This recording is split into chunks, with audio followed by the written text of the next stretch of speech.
John. I've tried to be nice to you.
It's June.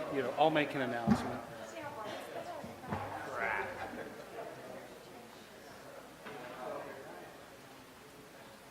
They said they'd cut them off. That's the only tie I got.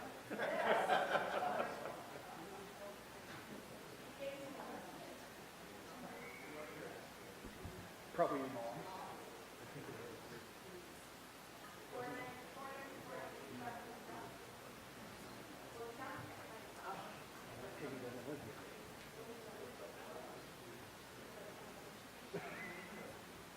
You saying George Jefferson? He just came in.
Welcome to our city council meeting.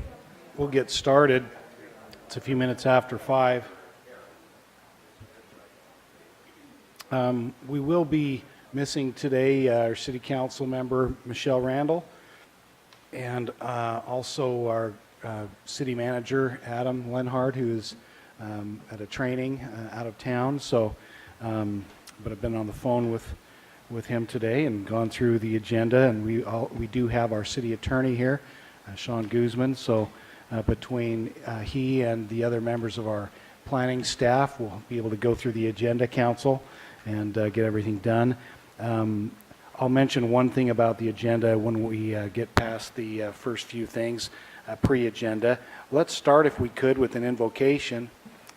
Pleased to have Reverend Alex Wilkie here to offer that, and then we'll have a Pledge of Allegiance, and that will be by Daniel Rhodes and Michael Belezzo from PAC number 376. So, Reverend Wilkie.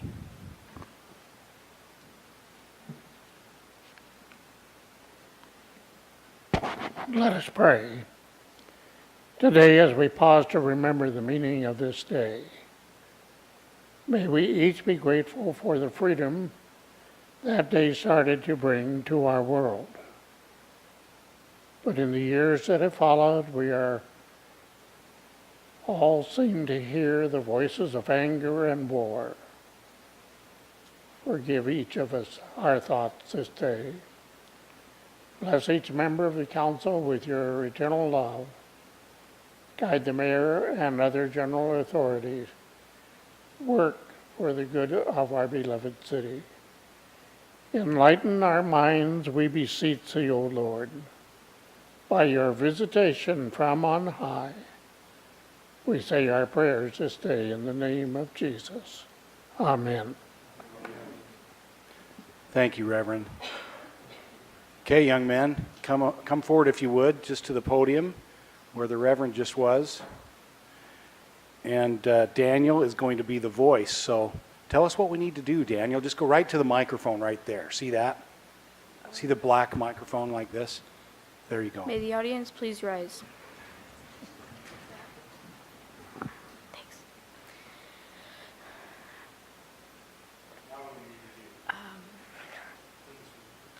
Please repeat the Pledge of Allegiance. Ready? Begin.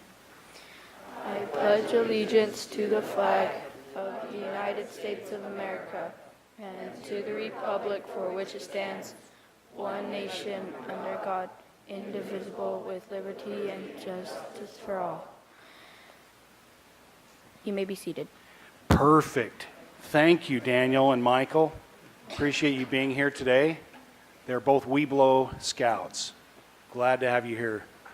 I told them, Council, that they didn't have to stay the whole time if they let us in the pledge. Otherwise, they had to stay the whole time. No. Can you? Yeah. So, great to have you here. Also, we are pleased to have our St. George royalty here today. Just want to make sure everybody knows that's not us. So, we would love to have Miss St. George, Madison Clark, come and introduce to us her first and second attendants. Recently crowned. I don't know, what's it been, a month or so ago? Around a month or so. Yeah. Hi, my name's Madison Clark. I'm representing as Miss St. George this year.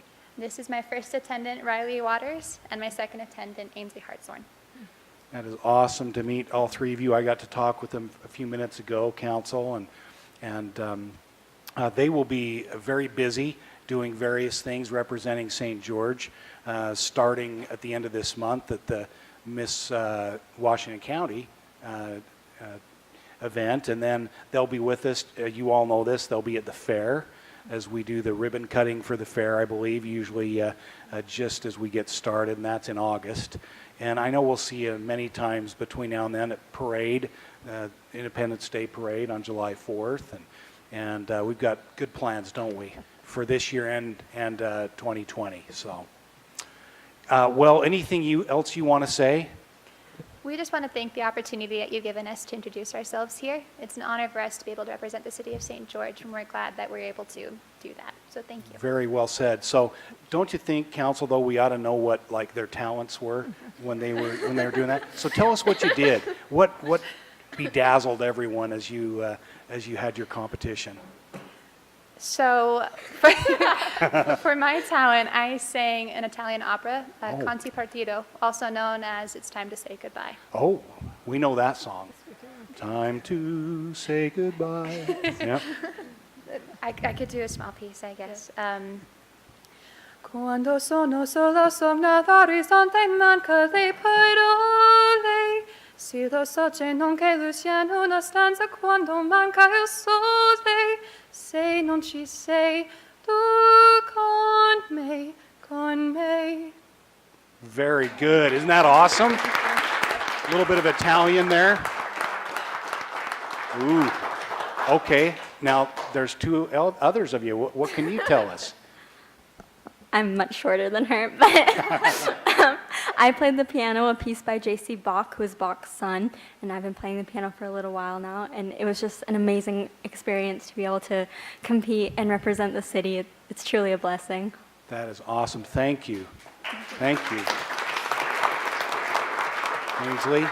And I performed a tap piece that my dance teacher that helped me choreograph with myself. I've been dancing my entire life, so it's pretty Oh, fun. you need to talk to Betty. Betty is a dancer. Yeah. That is so great. Thank you. So this Miss St. George pageant is much more than really a pageant. It's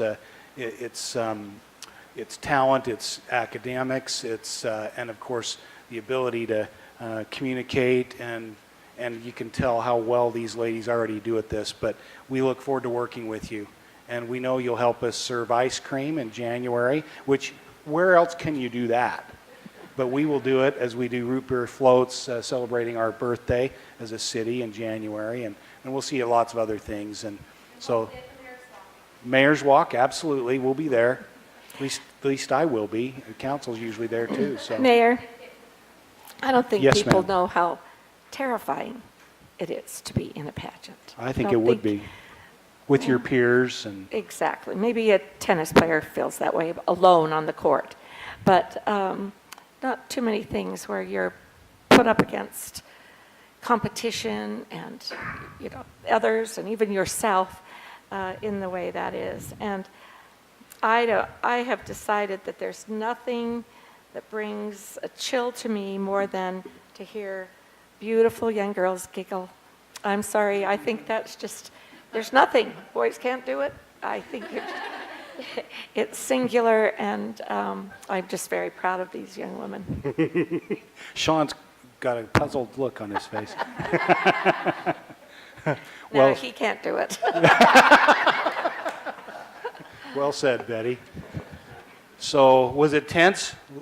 The bright lights definitely helped out. Did you do it at the Electric Theater again this year? Good. Well, that's great. I'm sorry I couldn't be there. Unfortunately, I had another event, and I always try to go. Betty's been before. And so anyway, we appreciate what you're doing, what you did then and what you will be doing over the next year.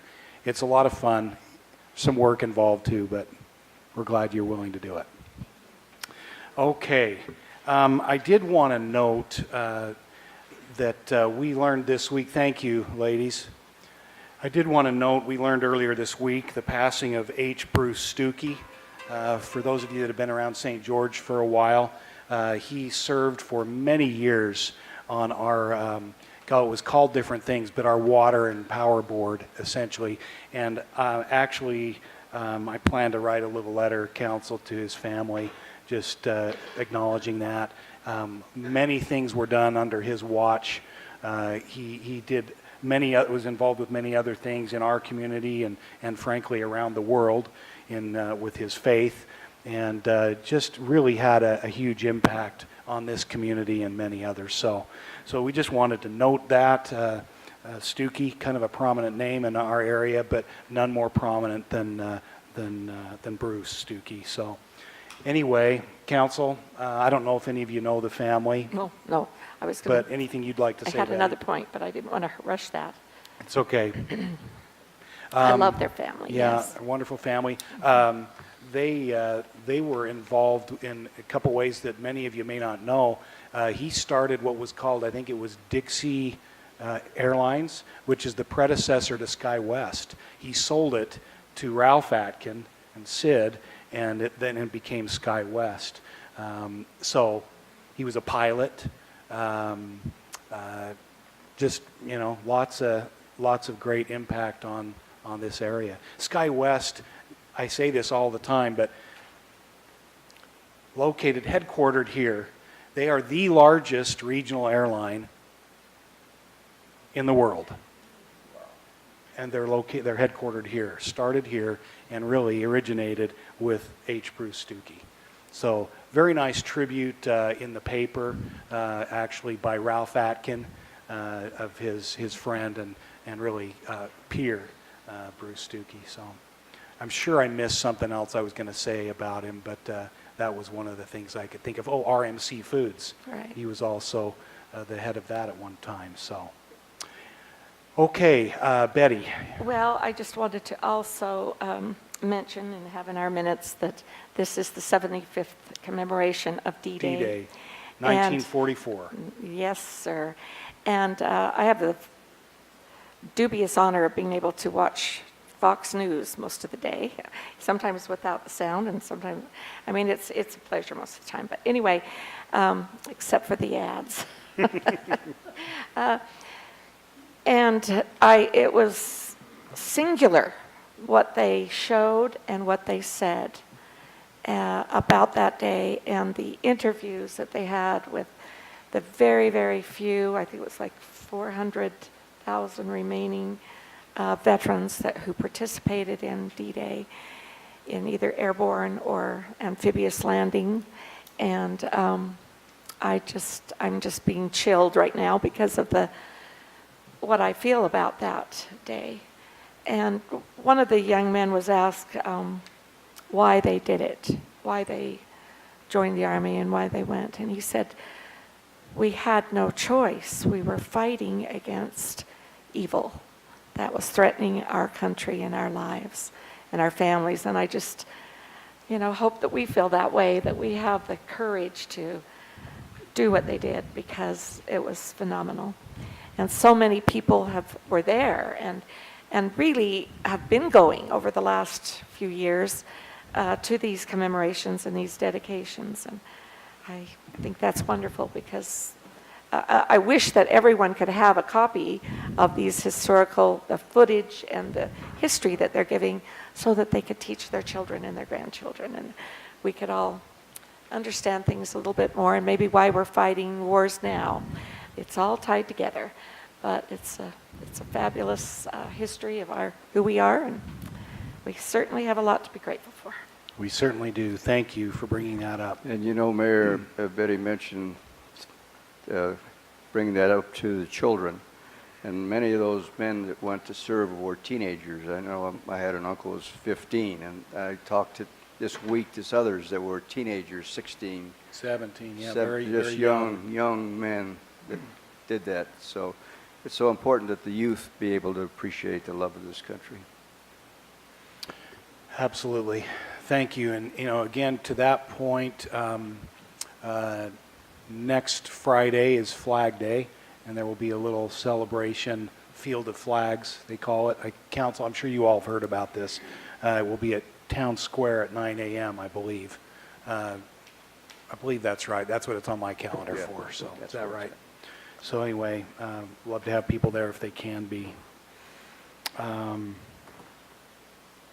don't know of any other things I wanted to mention pre-agenda, but do want to say there's one item on the agenda, Council, that I would like to ask for your action at this time. It's item number 11.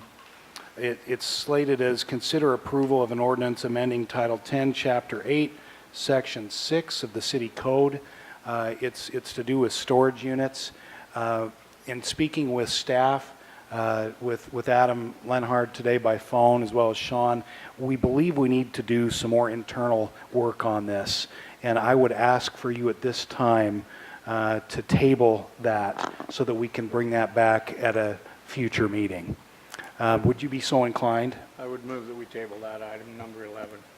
Second. We have a motion by Joe and a second by, was that you, Ed, or? Okay. It was Eddie. It was Ed. Second by Ed. Any discussion? All in favor of the motion say aye. Aye. Any opposed? Motion carries unanimously. So thank you. Sorry to staff. We will, because I'm not sure if Carol knew this, but we just had this discussion about a half an hour ago. So we will work on that a little bit further. Comments from the public are the first item, and like to just see, let's see, I've got one that has submitted a form. I don't have any others. They look like this.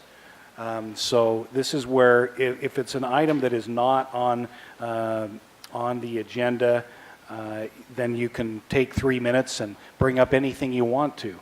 And so I have one, Steve Horner. If you'd come forward, tell us what you want to tell us. Thank you. Sean will time you. Okay, I'm sure he will. And he's tough, too. His watch is atomic. Well, Mr. Mayor and council members and Sean, thank you very much for having me here. I will make this brief. I'm Steve Horner. I live at 1075 North, 1400 West. 1400 is becoming very, very, very, very, very busy. A lot of development going on in that area, a lot of kids, so on and so forth. There is not supposed, last fall I had an officer come over and I said, there's a flatbed here hauling vehicles and it's tied up to a truck. Well, what's wrong with that? Well, it's illegal, according to 6212. Well, the officer had differing opinions, and I took it to a higher force, and that person agreed with me, is that these flatbeds that are in commercial, and I had done my homework and checked with the DMV, and that the number of axles are all rubber that hits the road, which includes the vehicle hauling too. So this big flatbed is no longer there, which is good because it takes a wider space than a car. It's right outside of my driveway, and so it cuts the radius down of where I can turn, how I can turn coming in and going out, and so on and so forth. A hazard.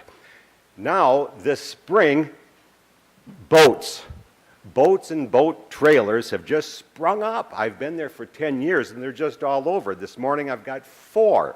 They run a big profile. They aren't supposed to be there. The guy that owned the flatbed, he's now got his boat. I think he's putting a stick into the eye of justice just to show that he can. So the 6-2-12, and I've had some conversations via Paula with Sean about this. 6-2-12, that deals with commercial. And we found that he was delivering cars, probably off of Amazon. Code 6-2-6 is very ambiguous, is what I'm hearing from the police hierarchy, okay? How long have they been there? It's supposed to be 24 hours. Yeah, but we aren't going to be too tough on them because this and that and everything else. So it's arbitrary. One guy was there, the fella that had the flatbed, he was there for 2 weeks. Couldn't get him to move his boat. Well, I think one lawbreaker begets another and another and another. And how would you like to have a bunch of boats on your street? The guys are skirting storage fees, they're skirting the law, and they shouldn't be there. And so I think in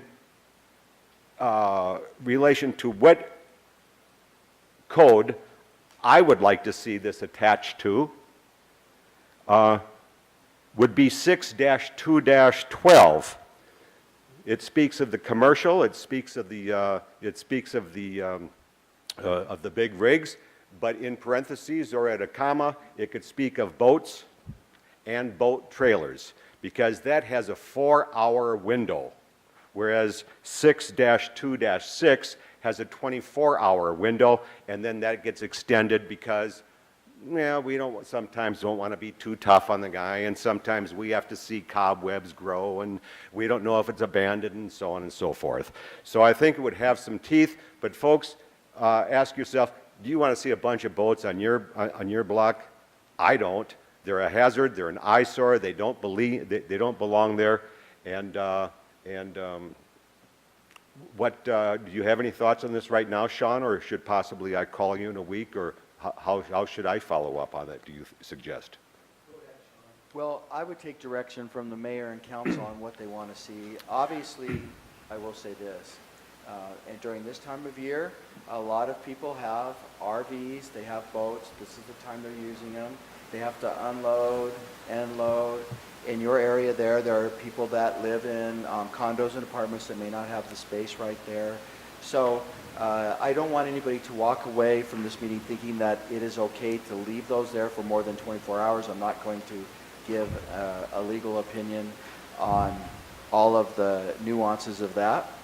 However, we have been we want to be accommodating to our residents that are, using their recreational vehicles this time of year. I know I have a neighbor that used to live down the street from me that would, when they came back from their trip, it would take them a couple days to unload their RV or their boat and wash it all up and, clean off all the Get mussels. the clog of mussels off. Yeah, get all the mussels off. And so, and that never bothered me because it's just part of life, right? Well, there's one caveat to that, is that they are skirting the law because they are there longer than 24 hours. But nevertheless, Mayor, if I may just interject 1 second, please, is that there are storage areas right in my neighborhood, and that's where they belong.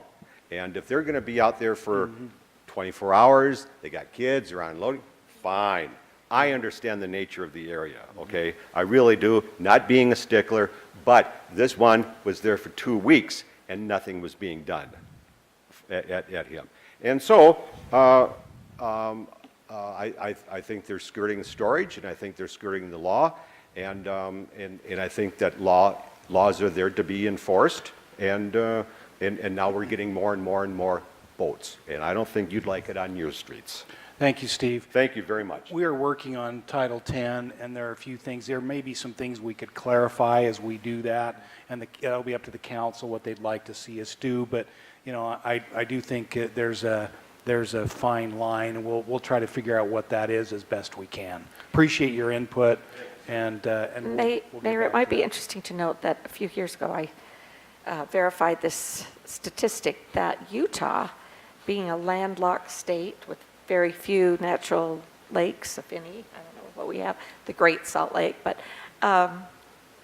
has more boats per capita than any other state. We like our boats, huh? And it's fun. Well, we do, because we have big families, we love the out of doors, we recreate a lot, and I don't know, boating is a great thing to do with your family. I agree, Betty, but being from Minnesota, I will say that it is fact that we have more boat registration than any other state. We just maybe don't- we maybe And growing don't up register. next to the lakes in the inner city, never, ever saw a boat parked on the street in any of the neighborhoods in which I traveled. Thank you. Mr. Horner, it may have been because of all the rain that was going to be an arc, perhaps, but now I the was rain thinking about stopped. that, it might Yeah. be, that's right. Yeah, some people are being foresighted, possibly. But this guy was there for 2 weeks, and no reason for that. Thank you, Steve.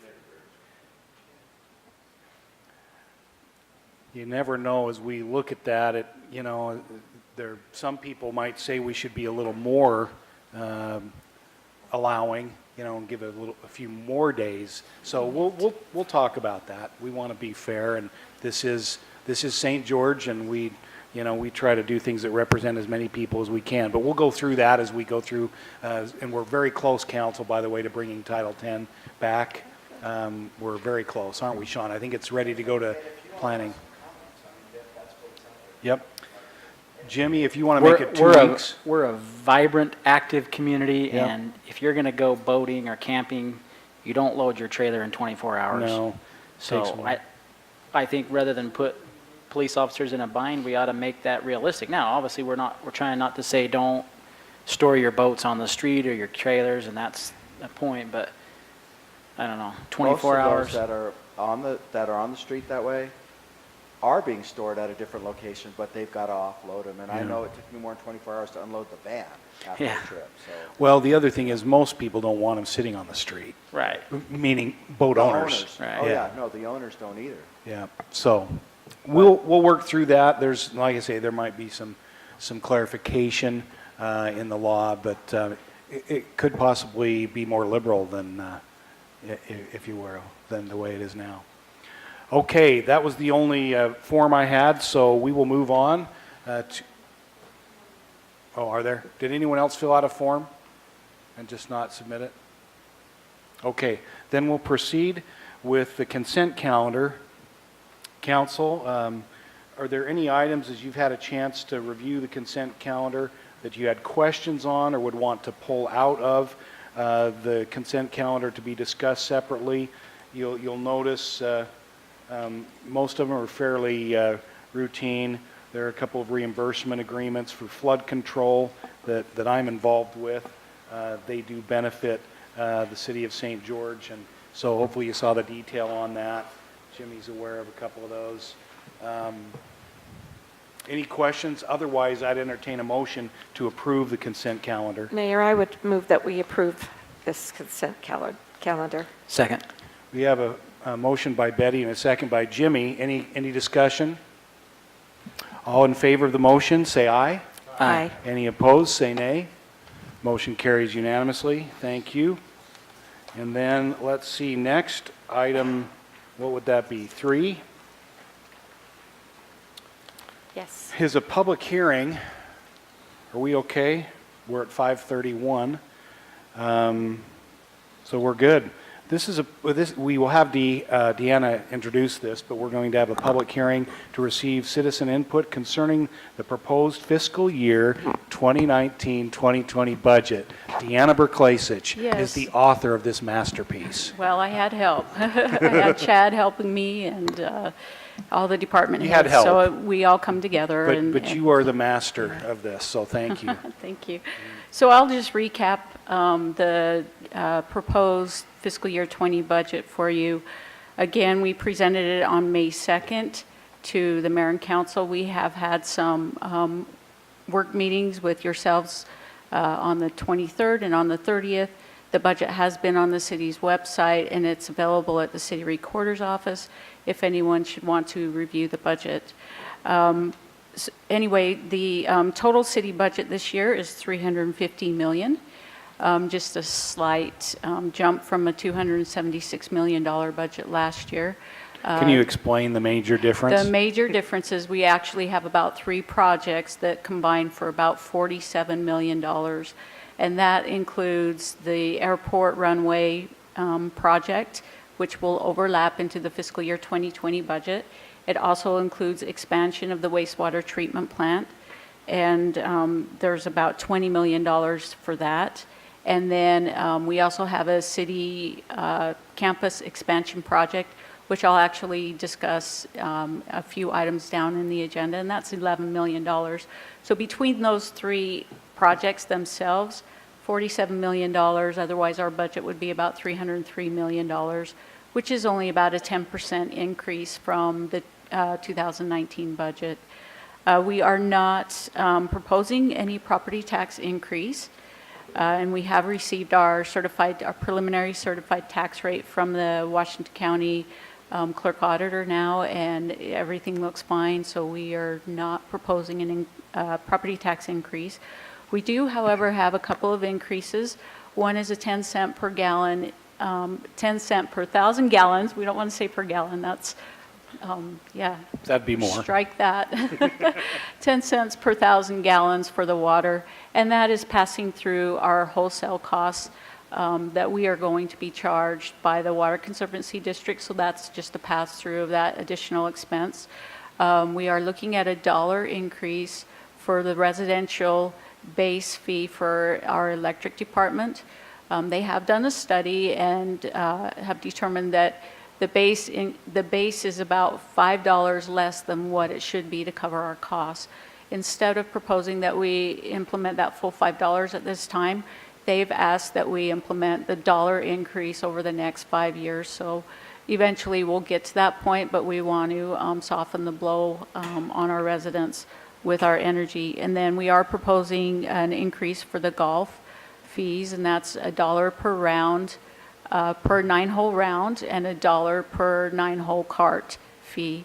And then we do have some minor recreation fees just to cover some of our costs, where we do have a lot of independent contractors coming in, and they provide the services for some of our classes and our youth programs and so forth, and our referees. And so we're passing along some of those small costs in our recreation department, but it's, not anything significant. So those are the fees that we are looking at. Our budget is optimistic, but it's cautious, and our departments have done everything that they can to keep our costs minimal, and I guess that's really all I have to say at this time. So, Can I ask, for the public's information? Sure. When you say there's no increase in property taxes, there may have been an assessed evaluation done by the county, which they may see on their property tax bill would rise, but it doesn't impact our budget. The contribution we get from property tax from the county is about the same. right, so the property tax is a revenue neutral tax. So if our citizens' market value of their property goes up, then the tax levy is reduced so that the amount that we receive is identical to the amount that we received last year. That is the premise behind the property tax. If we were to go ahead and actually go through a truth in taxation process, increase our levy, then yes, they would see an increase. And we receive about 13% of the overall property tax rate levy that is paid to the county, and then it's divvied up between the school district, the county, the city, the Water Conservancy District. And our percentage of that's only about 13%, and we are not suggesting or proposing that we increase that. You know, so that 30%, maybe a little over 9 million. So- Correctly. And so the Correct. public, when they hear those figures, they think all the property taxes are going to the city of St. George, and they're absolutely Yeah. not. So, As That's you think accurate. about, you know, the value of your house and that 13%, whatever you pay, right. multiply 0.13 by your property tax, if that's what you're paying for your city, for a lot of your city services, it's not a lot of money. Yeah, predominantly that goes, our property taxes and our sales taxes will go towards paying our public safety, which is about, sorry, I'm forgetting the number, it's about 26% of our budget. So that's police, fire, our streets, and parks, services that we provide to our citizens, yet we don't charge a fee for that. The way that we do provide those services is through property taxes and sales taxes, so. We do realize that you know, everything we do, it's a service to the community, and it's all paid for by each of our citizens. So we do take it very seriously. Our effort is not to increase the budget, No. but we do, as Dee pointed out, a couple of the major projects that are going on right now are very much related to growth that has already happened or will happen. And so we play catch up sometimes, and we try to stay ahead as well. I don't think, as I've asked people, and especially as I ask third graders, they want the toilets to flush every time. That's Dee. kind of important. Yeah. Yeah. And so we got to plan for that, and the wastewater treatment expansion has actually been delayed a bit because the economy a few years ago allowed us to do that. But we've saved a lot of money to be able to prepare for that, and we'll have to borrow some money We will have to to do the borrow. rest of it. Yes. It's a $70 million project, and About we're about 73. 25 into it we're Yeah. working on, right? We'll have to borrow for about $40 million Yeah. to see that completed. We may try to get some grant funding, but we're going to have to borrow, you know, significantly. But again, the fees that we all pay and that those in the future will pay will help that to happen. But I would say, council, and you're a part of this, so you can say what you want as well, but I think that with our department heads and Deanna and Chad and our city manager, of course, I think we try to take as conservative an approach as we can and only do that which we have to. We have a pretty thin margin. We do.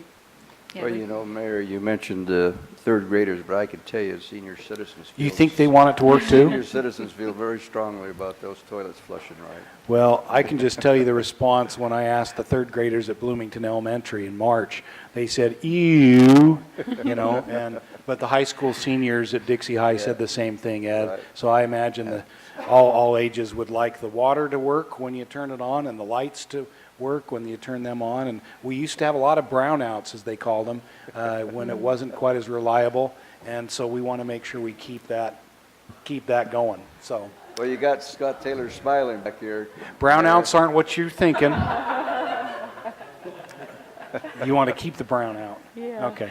So tonight is just the first of 2 public hearings. We will have another one on June 20th to formally adopt the final budget. And so there's no action on your part tonight.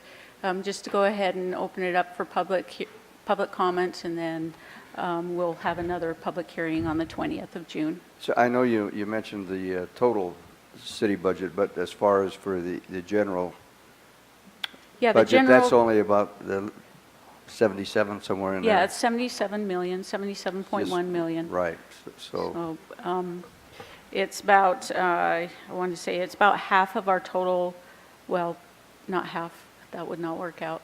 But a couple of things is our energy services budget is almost as big as our general fund budget, and combine that with water and so forth.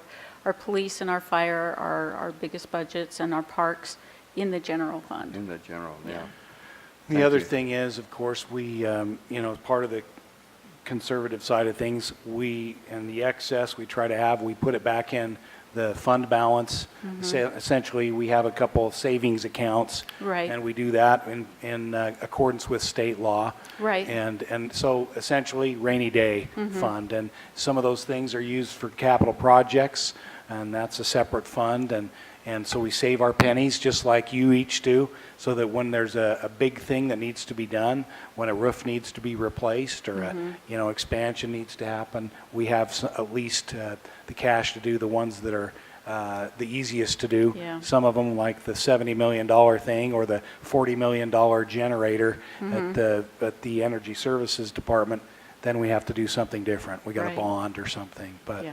But anyway, appreciate all that you've done this year and over the years, Dee, as you help make this work. Okay. Council, do you have any questions for Dee? You've been in on this since December. We had our first budget meeting. We spend about half the year.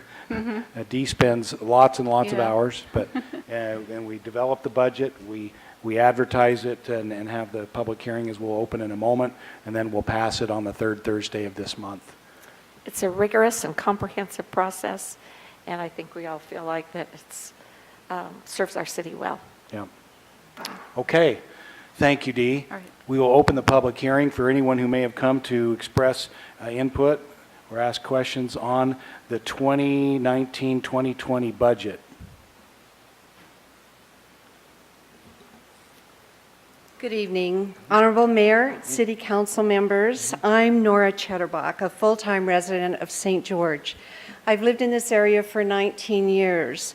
2 years ago, within a block of the Vernon Worthen Park and the pickleball courts. I'm here to speak on behalf of the pickleball players in this community, from young to old. It's said the 64-year-old sport is the fastest growing in the U.S. You need only visit the venues in this area in the mornings and the evenings to truly understand that statement. I must make it clear, it isn't only a senior game. Children and adults of all ages are playing it. When I first heard of it 6 years ago, I took a lesson through Dixie State University, then the college, and their ICL program. At that time, I lived in Santa Clara, drove into Vernon Worthen Park for the first of many lessons and subsequent games. That's when I learned the pickleball courts were converted tennis courts. I tell you that only to make you aware I can attest to the fact the courts were cracked then with an overlay that was an attempt to fix them. So the city knew back then they were in need of serious attention. Other products have been tried since, but none have worked. The cracks have gotten worse. There are weeds growing up through the cracks, and general maintenance of the courts has dwindled. After moving into the park area, it was exciting watching the park change into a gym with the first phase completed, yet sad at the same time that it was an investment of $1.6 million, with $600,000 of that alone just for playground equipment, which, by the way, I see being abused every day. Those funds did not include reconstruction of the popular pickleball courts.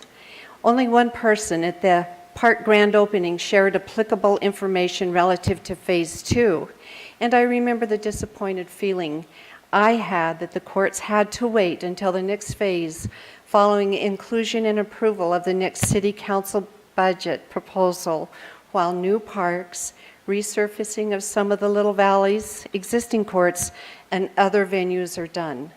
Disheartening, to say the least. The park is in the heart of the city and should be a gym with pristine care and maintenance to reflect this great city. In general, everything relative to the park is pretty much cared for as needed, except the pickleball courts. Very few days do you go there without finding garbage, including cigarette butts and plastic bottles strewn around the facility. Some of the windscreens are loose and flap in the wind. 2 of the 8 lights don't work and have been out for months, yet the popular volleyball courts have LED lights. While I am extremely fond and very proud of the Little Valley facility, it seems if anything needs attention at those courts, they're right on it, and rightfully so. But it's time the courts at Vernon Worthen receive the same attention. With its growing popularity, every pickleball court in this area should be taken care of with the same attention as the Little Valley courts. Last month, a local philanthropic group who contributes significantly to this community reserved and paid for 4 of the courts for a morning breakfast and pickleball lesson and play. In my estimation, when someone pays the city to use a facility, it should be cleaned. I was embarrassed by the condition of the courts that particular morning. This would all be for naught if I couldn't justify the use of the courts, but they are used a lot. As late as last night, all the courts at Vernon Worthen Park were in use. Throughout the school year, Dixie State University provides pickleball training to their students. Like all courts in this area, they're used most in the mornings and evenings under the lights during the heat. I've actually been at Vernon Worthen pickleball courts when there are people sitting on the concrete waiting for their turn to play on the courts. That's the need of those courts. They are used, again, they are in an ideal location, the heart of a great city. They need to reflect the pride we take in all of our public facilities. There's no pride currently in the Vernon Worthen pickleball courts.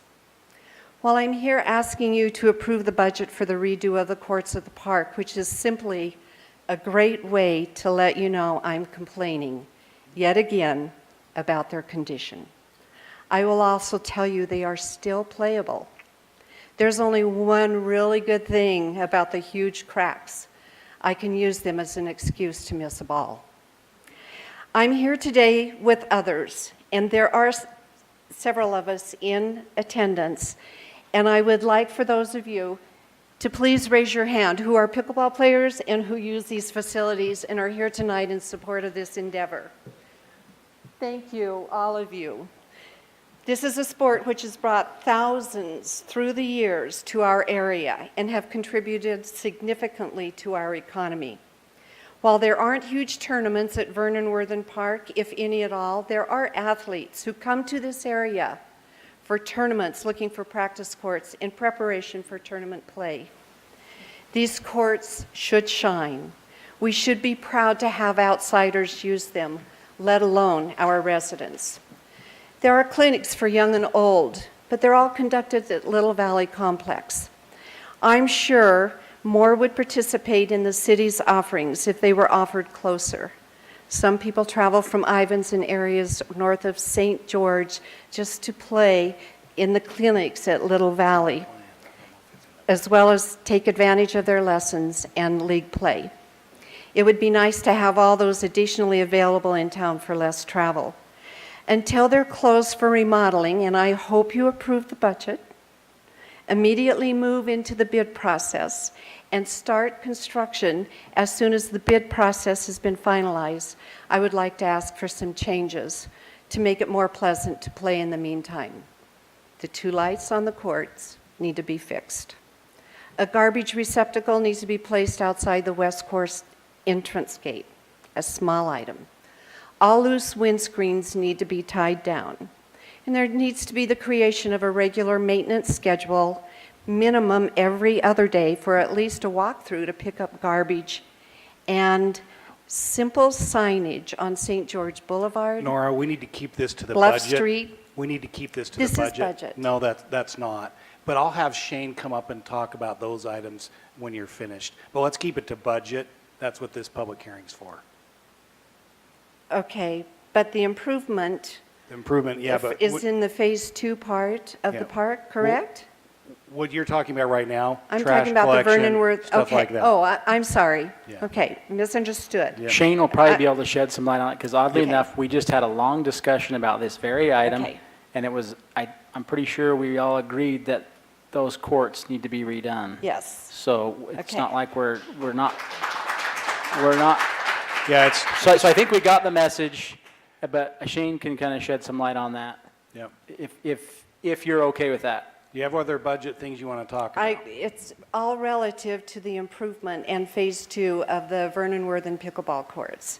And I know that with the $600,000 spent on playground equipment alone, that the improvement of those courts would be less than $600,000.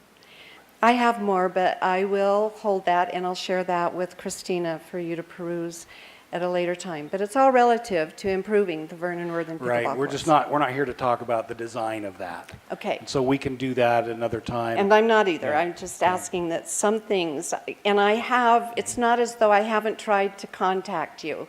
With no response, I thought the city council meeting would be the perfect place to discuss the improvement of the courts. I haven't seen anything, but thank you. You're welcome. Thank Appreciate you. it. Shane McAfee is the director of the Leisure Services Department. Shane, if you could just kind of shine a little bit of light on the plans that are upcoming, and then certainly if you want to make any response to any of those items. Sure. We know that the entire Worthing Park has been in need of renovation, and the city council has a lot of priorities that they have to juggle in the entire city. And the city has gone on record saying that Worthing Park is St. George's central park and important, and they want to do that. And so with budget constraints, then it was broken into two phases. The second phase includes the pickleball courts in the area around there. And that is in the existing budget and will be done, and we're excited about that. And I think that the long-standing mantra from previous city manager and current city managers, we do things right in St. George, and that these courts at Worthing Park will be done as well as any that we have anywhere else. We're excited about that, and we're glad the city's support for the entire Worthing Park to look nice. We all recognize it's not desirable to have part of the park new and part old, but with budget constraints, it takes a couple of years to get through that. And we're excited to have LED lights and new lights and timers, and the courts will be post-tension concrete, the same as at Little Valley and it's going to be a top-notch park. We have reworked the lights a couple times in the last year, but they do have some issues. I've just now texted our park guys to get after that tomorrow and to look at the trash. But we're excited too, and we appreciate your interest and your willingness to come and communicate to us and let us know. And obviously, we serve the public and work for the public, and we appreciate the opportunity to do that. Thank you. Shane, are there any design elements that are yet to be determined in that redoing of the courts? There are some areas that the construction design plans haven't been completed yet, so they're still working on that. And so I don't know a lot of the details other than it's the top of the line post-tension concrete and new lights and whatnot. I'm assuming, and I know that get me in trouble, that we'll have benches and different things. So maybe what could be done is if any of you that are here tonight, if you have someone that would like to talk with Shane, I'm sure he could get your email address and share with you the plans so that you can see it. And if there's anything that is possible to be changed that could be, we could consider it in Leisure Services Department. But they're very close to being done. Absolutely. And I'd be happy to schedule a meeting with Millie, who's our architect that's working on this, and they could answer questions and share those plans. So. Perfect. So Nora, if you are a spokesperson for the group or anyone else, if you want to just grab Shane, I'm sure we could share information, and he can share with you the plans, renderings of it, and then also they can stay in touch with you in terms of the time frame. Right. We just couldn't do it all in 1 year, and it was a lot of money to spend. So we all wanted to do it as we could, but we will be doing it soon. And I'll give my email to you, and then maybe you can do a group email, and we can schedule a meeting or something. Shane's great at doing that. He's met with hosts of different community groups regarding different park venues and issues, so you're in good hands with Shane. Shane, let me ask you a question. Shane, let me just ask you a question as far as the maintenance aspect of this and so forth. I know that Leisure Services does a certain amount of it, but as far as the lighting, is all that within your department, the picking up trash, lights, does all that fall within the Leisure Services Department? It Or does. is- Sometimes if it's minor electrical, we handle that. If not, we contract with, I believe it's Blake Electric. We have a blanket PO with them. Okay, and some of those issues on the parking and so forth, that's another, the maintenance department handles city buildings and maintenance and parking lots. We do that. You're doing all of that? Right. So that's the right contact. There you go. Thanks. Thank you, Shane. Appreciate your clarification. Other comments on budget?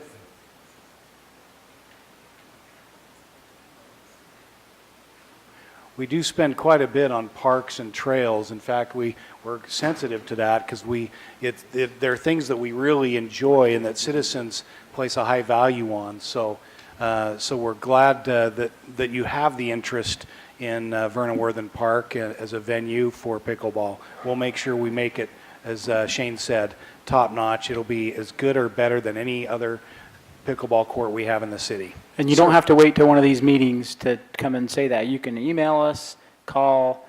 I know you're saying you've tried, but this council's pretty good about trying to respond to those and then getting staff on, because the staff does all the hard work. I went to the head of the city, right directly to the mayor. Well, that might have been your mistake. I don't remember what you're talking about. You emailed me? I haven't seen it. Yeah. But we do know that's an issue. We have prioritized. Unlike some government agencies and federal government, we don't say this is what we want to spend and then we go find the money. We already know how much money we got. We have to budget, and so we have to stay within that budget. So there is some prioritization that goes along with that. But oddly enough, I know we just had this discussion about those pickleball courts and what needed to happen, and we had to prioritize some things about whether we wanted A or B, and the pickleball courts is what we had to prioritize and say we want those done. So just contact us anytime. Yeah, and it doesn't have to be just the mayor. Right. There are 6 of us. Thanks. Dan Cooper, I've sent you all letters previously. You may not have received them long ago, far, far away, or maybe you did. Who knows? You probably forget it because you have a lot of stuff.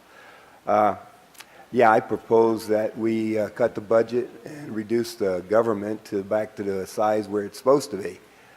There is no justification in the laws of nature, nature's God, the Constitution, or rational thought for the government providing us our recreation. I like pickleball. I played pickleball. From the Communist Youth and Student Bill of Rights, the right to recreation, art, cultural, sports activity.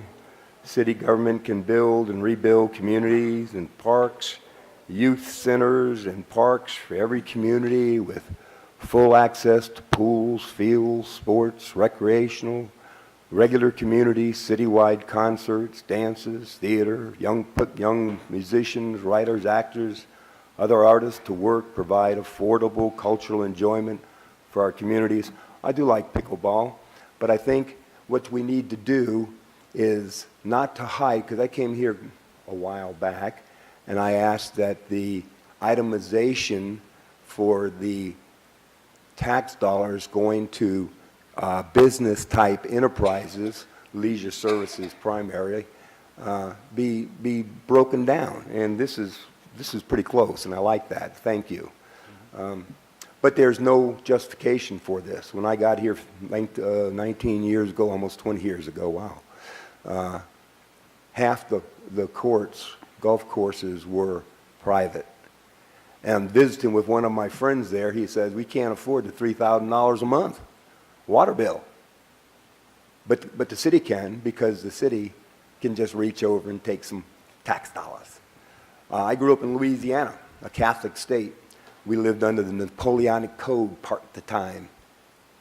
I never paid property tax on my 4,000 square foot house with 2¼ acres. I come out here to Mormon, Utah, and I have to pay property tax. I can never own my own home. I always have to rent it from the government. I have a problem with this. Now, I know I'm an old man, and I read things. But I do have a problem with this. This budget can be reduced. There's no justification other than perhaps a bribe to give Mountain West $1 million, $500,000 periodically, just keep feeding it to them to keep them here. Contracts with the Who's Mountain West? I'm not Mountain West, SkyWest. Excuse me, I lost my head. SkyWest. There's no justification for that. Yeah, it's nice to have stuff, but it's not necessary. So I would recommend that we come a little closer to the, and one more thing. You're starting to get into low-income housing. That's also in the Communist Youth and Bill of Rights. I won't bore you and read it. They built a house next door to me. They had to pay $37,000 before they could turn a spade to the city. $37,000. Fees to build a house. That's what drives prices up, and your rules and regulations drive up the building of the house. I have five sons in construction, and the regulations and the rules, the micromanaging, I think if you worked with private industry and turned all this stuff over to them, and then just kept the rules where it's supposed to be, you can't lie, cheat, or steal, then I think we'd be a much better community. Is there anything you like about St. George? Man, you're pushing the envelope on that one. Yeah, actually there is. Then since you asked me, I'll tell you. Maybe I'm sorry I asked. Your boy in blue back there will appreciate this. They take an oath to the Constitution to protect our life, liberty, and property. If someone goes through a stop sign at 3 o'clock in the morning, nobody's there in the community, they get pulled over, infringing their liberty. The guy comes at them with a gun on his hip, threatening their life, and he gives them a ticket, taking their property. They're liars. They're criminals. Okay, you're done now. Okay. That doesn't tie to the budget, and Well, he asked for the question. I'm just telling him. you didn't answer the question, but I am. But thank But you go for your into it. input. Hey, you bet. And Have a good appreciate you coming, Dan. Others?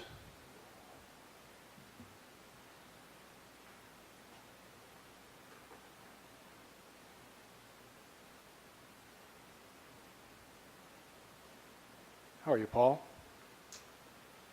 Mayor, Council, I'm Paul Blackmore. I live in Little Valley area. I absolutely love St. George. My family lives here. My kids are growing up here. They have great educational opportunities, medical, everything's here. I absolutely love what the city has done with the parks. And I love what's going on with you drive down the streets and they're not barren streets. There's foliage, there's trees, there's bushes, and yes, we pay for that.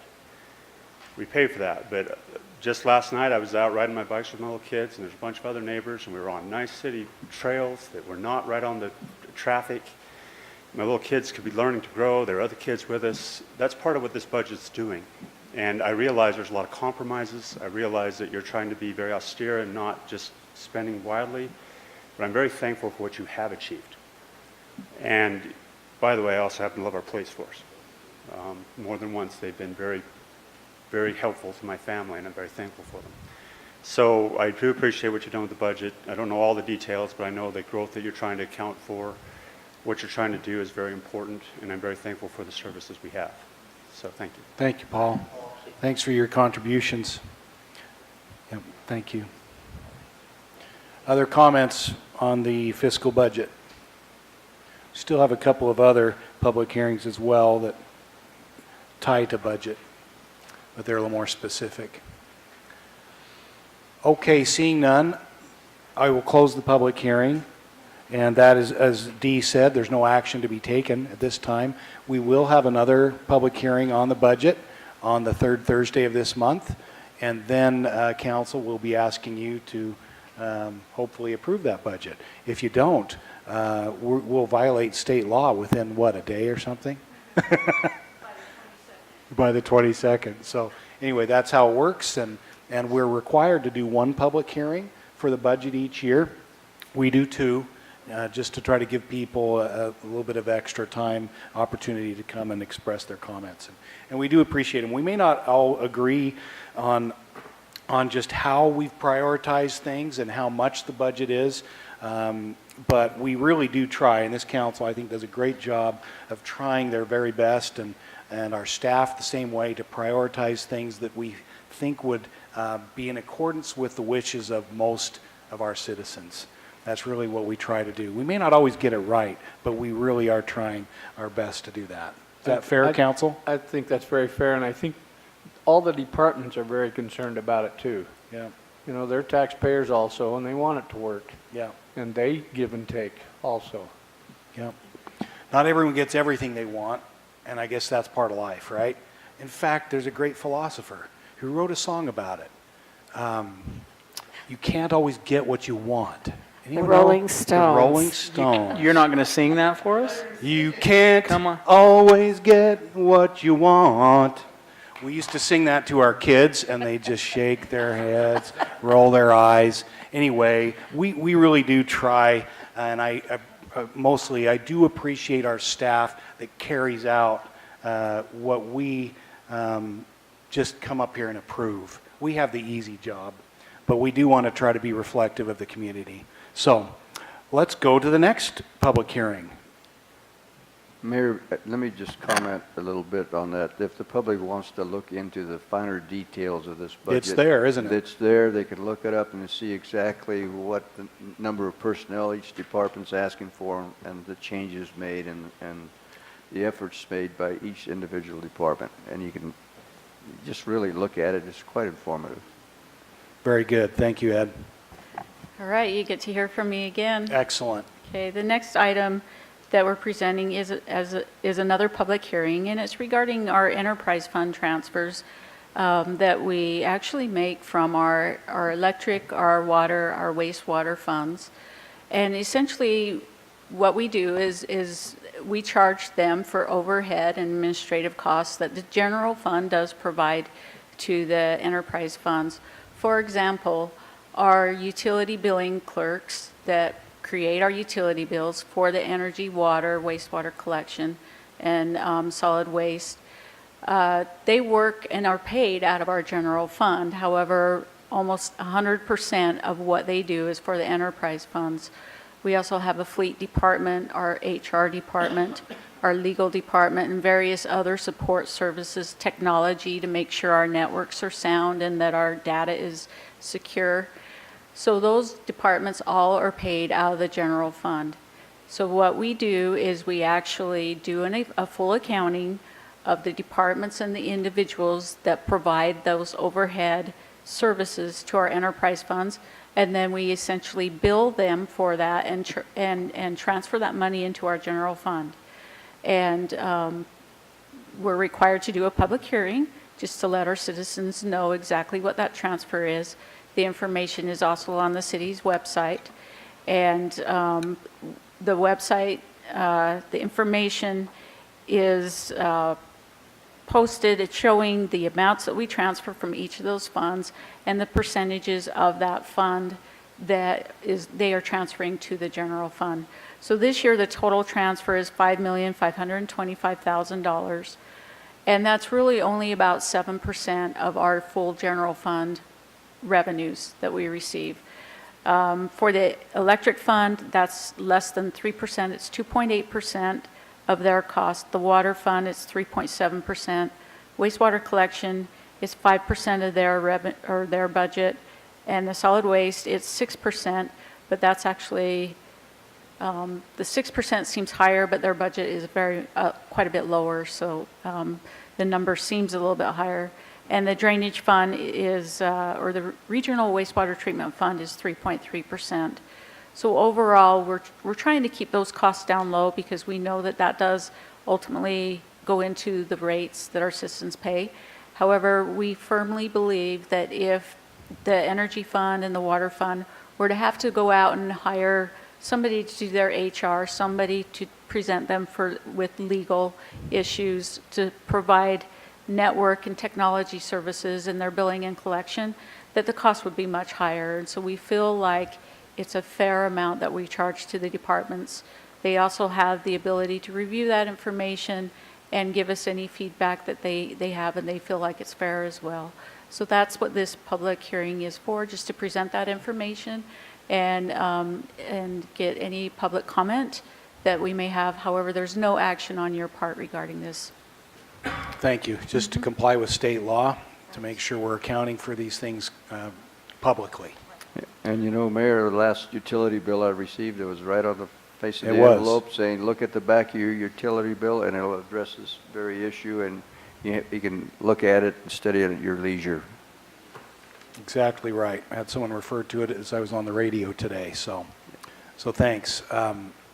Any questions or comments before I open the public hearing, Council?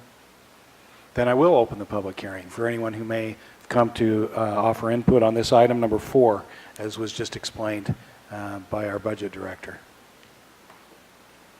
Seeing none, I'll close the public hearing and we'll move to number 5. Let's see.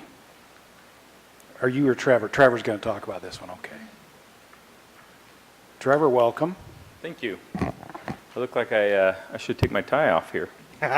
Well, we'll give you a break today, but yeah, since it's June and it's getting hot finally, if you're so inclined, gentlemen, you don't have to wear ties. You'll be wearing a coat, I know. Yeah, but that's okay. Oh, Ed, good job. I checked, it was 99 degrees when I came in the door. I know, it's not really So- 100 yet. We're not going to cut ties off, but you know. I think Trevor looks collegiate. He does, he looks great. For an accountant, that Yeah. works, doesn't it? Thanks, Trevor. Hey, happy to be here, and thank you for the opportunity to share a little bit about our this public hearing. It's referring to the unbilled portion. So what we've done over the past, I don't know how long, it's been years and years and years, has been the practice of city is the utility services that are absorbed by the city.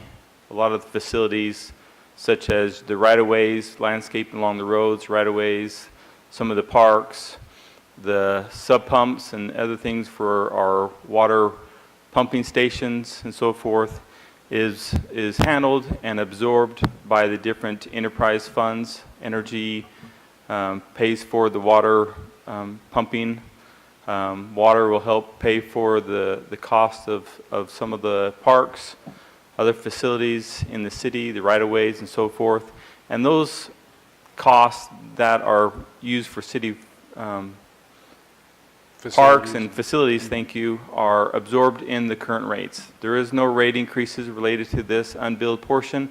It's already inherited into the existing rates and so forth. So I just want to read a little bit about that. So the cost indicated in this notice already includes the utility rates as we indicated. The estimated cost that we have per customer is estimated at an average of $1.83 per month. Which is, in our opinion, a good way to approach this cost. The other option would be to raise property taxes. This is a service that we provide as citizens. They want to use our parks and they want to have green and they like to have the trees and so forth, as well as they like to have the water pumped out of our places. And so we feel like this is the best service by doing this, but we also want to make sure that we're transparent and we're disclosing that on our, and that's what this public hearing is all about, is to let the citizens know what our practices are and what we go about. And thank you for explaining that on our utility bills. Each year around May, we will send out these public notices every year, so anticipate that. And it's just a notice for let people to know, and they don't have to wait till this night to communicate or talk to us. They can always call the utility office and we can explain the budget as well as other things and questions we may not have relating to the budget that we can't answer. We can refer to Dee and Chad to help that as well. So I just want to give you a little bit of the rates or the cost we absorbed in the 18-19 fiscal budget, which we're just ending here. So in the unbilled electrical, we had $1,088,000. Most of that is from the water department, where they are paying for, or the electrical department paying for the water to be pumped out of the stations. On the unbilled water and irrigation, which is the secondary irrigation also, it's $812,000. Most of that is going to the general fund, like I said, to the parks, to those kind of facilities, your right-of-ways. And then we have a little bit in the unbilled sewer portion, which is $44,000, and that's what it was in this fiscal year. Next year, it's just a slight little bit increase on the electric. It's $1,165,000 is the projected budget that's in our current budget that Dee presented earlier. The unbilled for the water and irrigation is $869,000, and the unbilled sewer projections are $48,000. So, anyway. Thank you. Yep. That's good. And again, I think this may seem a little confusing. It's not meant to be, but essentially, one way or the other, we're all paying for this. It's just whether we're, paying for it through, property taxes, as you mentioned, might be one way it could be done, or we're doing it this way by not charging. But one way or the other, it's sort of, we're all paying for it. We're just feeling like this probably costs less in terms of administrative details. So, And Mayor, the charges are rates and fees that are charged for water and electricity. When you compare us to other cities, how does that? How do we look? Just so the public will know. We do well. Yeah, we don't necessarily compare. I mean, that's what we not necessarily looked at our rates to compare. But when you do look at our rates and you are comparing our rates, on every rate, just about, if we're not the lowest, we're next to the lowest. And there's a lot of pride, obviously, we take in that. Dee mentioned the budget process. I know Scott, Laurie put a lot of time and effort into evaluating the rates every year. And not only that, it's looking at planning and projecting forward in the future of trying to anticipate what facilities we need, and anticipating making sure that the lights come on, making sure that the water flushes, and some of those things you have to have the redundancy to make sure that we have that 99% reliability that we strive to accomplish on having power there every time we flip the light switch on, or we flush the toilet. And so they do a lot of work in conjunction with the budgeting and other aspects to make sure that we keep the rates as low as possible, but also to make sure that our infrastructure is maintained at a very well capacity. So we lessen the leaking. So we lessen, damage to future properties with a breakage of water line or other things. So they do a great job. And you'd think that St. George being the largest city, our fees might be some of the highest, but actually it's reverse.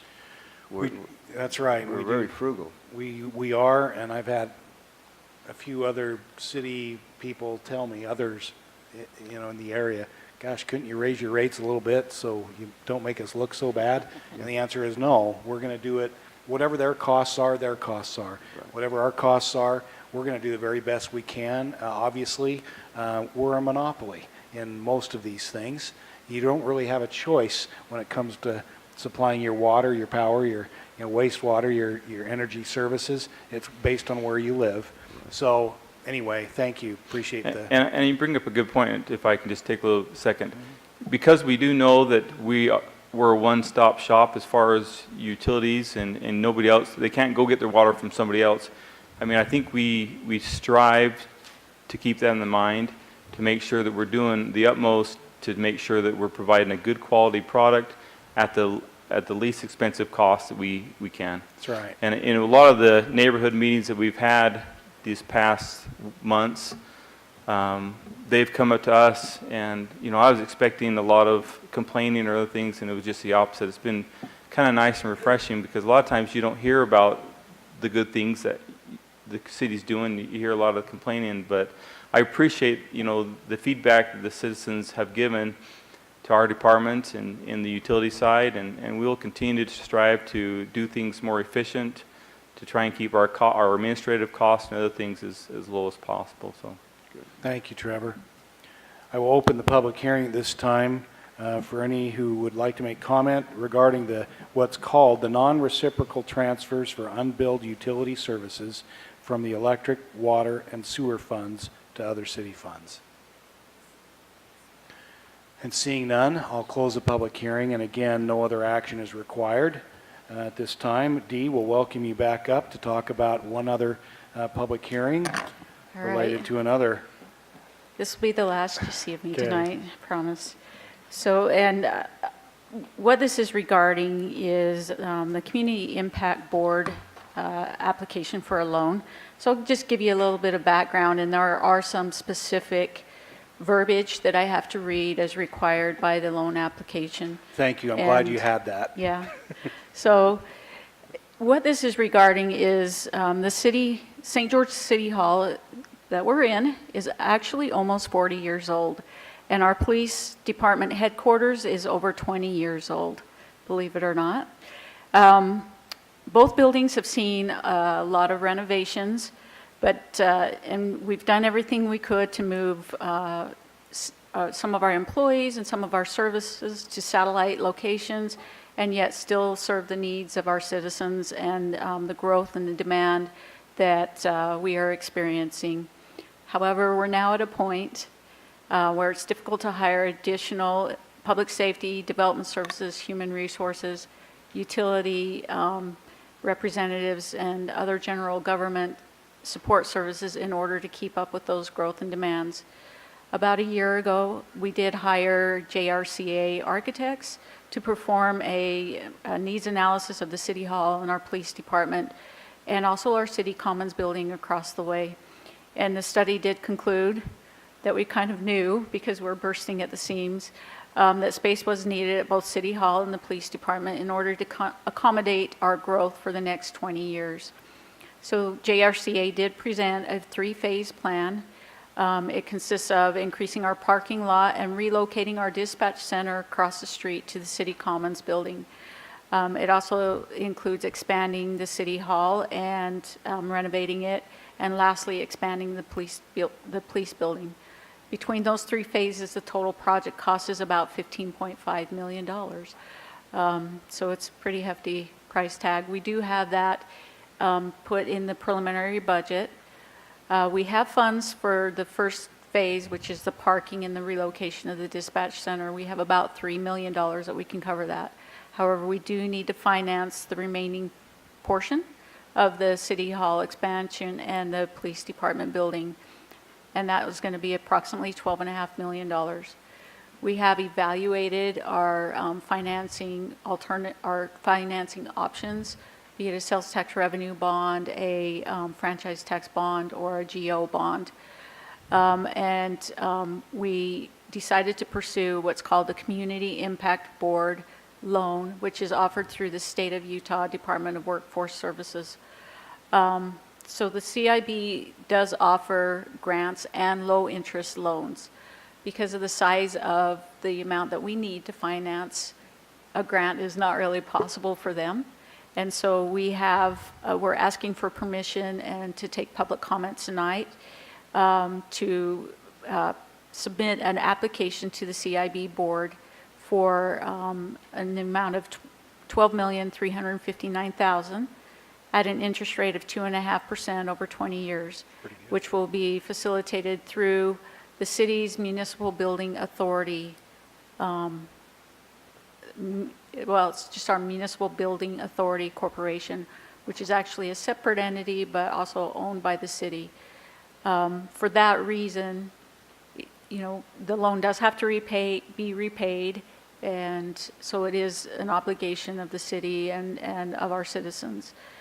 The CIB board, again, CIB bond will be issued through the Municipal Building Authority as the official applicant. These are the words I have to absolutely say. And this will be treated as a lease revenue bond that the city and thus its residents will make an annual lease payment to the MBA bond until the bond is paid off. We also have the ability to pay the bond off early with no penalty. So that's kind of the gist of the CIB bond that we're asking to apply for. We have, they do have a certain schedule that we need to keep, and the application was due on June 3rd. So we have submitted that and asking for your approval of that to move forward. We will, and that's what this public hearing is for, and then we may have to go and be before the board in July, and possibly if it's if it's approved, funding would be in October of 2019. And the project itself would overlap about 2 years. So. Very good. Now, I know, Council, you've seen, at least, I hope everyone's seen some of the, at least initial, we've done this in a work meeting, some of the initial plans. I think it's been done very well. Aren't we glad we have the City Commons building? Because there's a significant piece of this that is being done within that in what used to be a courtroom. Right. And some adjacent space. So we're grateful we have that. And of course, we have some land, some space to go this way, and some ability to do some more parking and go up behind to the side of the police station and even up a little higher. Right. I'm glad for the foresight of those who came before us, Council, for buying the property that they did and for the trades that have been done with, to get the old courthouse, the Commons building, and so forth. But nevertheless, while this is a large price tag, I think it's the best option. I don't know that there's another one that would be more affordable. And like the rest of our infrastructure, you do have to expand with growth. And so can some of those costs, like for example the expansion of the police station, can impact fees help with some of this? Yeah, absolutely. So we are looking at about 3 funding sources. The police impact fees, we can only use impact fees for growth-related costs and bricks and mortar. But part of the annual debt service payment for this, we do plan to come from impact fees, because we're looking at expanding the facility to provide for police officers and so forth for the next 20 years to accommodate the growth. And so that definitely, part of it will come from police impact fees. This building does, as I mentioned in my last public hearing on the enterprise fund transfers, does support our utility billing, clerks, and also those services that provide the administrative and overhead to our enterprise funds. So we will be looking towards our enterprise funds to help with a little bit of that, the debt service on that as well. And then our general fund, we will look at that towards paying a portion of it. So it will be a 3-pronged revenue source in order to pay the annual debt service on this, at least a 3-prong. So we'll try to be as resourceful as we can with how to provide the funds for that. Thank you. Isn't it great to have smart people that know the answers to those questions? So, Mayor, when we use the word impact fees, we're saying that the new people moving in. Growth. It's being paid by those that are moving into St. George, and those that are coming here are going to be paying. That's right. For that. And that is why, one of the earlier comments from a citizen was, talking about fees, and the, impact fees are one of those. But that is a way, and it's the only way I know of, to fairly assess people who are coming to build new buildings, for example, for their portion of the cost of expanding infrastructure and services that we can't otherwise charge for. So, and impact fees, again, only pay for bricks and mortar. Right. So they don't pay for police they don't cars, pay for the fire trucks, things like and that. our actual salaries and so forth to support our police and our fire and so forth. But we can use them towards bricks and mortar to build the facilities. Dee's given a very good description and explanation. You can see the picture, but the first thought that comes to mind, do we really need a bigger city hall or a bigger police department? And you stop to think of it, for 20 years, we've doubled the size in 20 years. And that's just the police station. Yeah. Think of the 40 years exactly. of this building. Nearly. So, I mean, it's quite evident that it's needed. And Well, some buildings look old. They look, I won't mention the one that really does in this city. um, the county You look court- great. Yeah, you're county administration building. But this building, it's kind of like the Dixie Center. They just kind of get better with age. And I think when you have good bones, like we have here, you can work with it. You can have a cost savings because it's worth working with. It is, and- Adding on to and expanding and going up. Some you can't. You really, really can't do that. They just don't look good. And I know that was looked at too, you know, or do we have good bones, if you will, in the Right. building? And we do, don't we, Dee? And We do. so, Well, that was a question we asked the city manager, Mayor, is it cheaper to do this building of the old structures that we have or to build a new one? And it's far cheaper and Yeah. and it's more economical for our citizens to do this. So Yep. that- thank you. Okay. Well, then I will open the public hearing for item 6 to consider the city's application. This is for, again, public comments for funding from the Utah Permanent Community Impact Fund Board, CIB, as Dee said, for the St. George Campus Expansion Project. Didn't expect a lot of input on some of these items, so we'll close the public hearing. And again, do we need to take any action, Dee? There's nothing listed there, but do you need something? Is there something we can say in terms of the application that's been Yes, submitted? at this point, just that you endorse us submitting the application. We will come back at a later time and have a resolution to approve a parameters resolution, which would set the terms of the bond, you know, being 2.5%, 20 years, and what we can and cannot spend that on. And then also come back to you for the actual bond issuance. But at this time, we're just looking for your approval of submitting the application. Sean, is there something that we can say just, to support that application? Sure, I think you were only required to have the hearing, but you could take a vote where you support, as Dee mentioned, the submission of the application for the Council? Do you want me to just vote? Not Just make no, a motion? you make a motion. I moved that we support the Yeah. Community Impact Board application and what our Perfect. people are doing. Second. Thank you. Motion made by Betty to support this application to the CIB fund, as has been explained to us by our budget director, with the second by Jimmy. Any discussion on the motion? Seeing none, all in favor of the motion, say aye. Aye. Any opposed? Motion carries unanimously. Thank you. Thank you. Okay, that got us through budget and budget-related items. Let's go to number 7, which I believe, Wes, you're going to help us with. Yeah. Got a few more public hearings.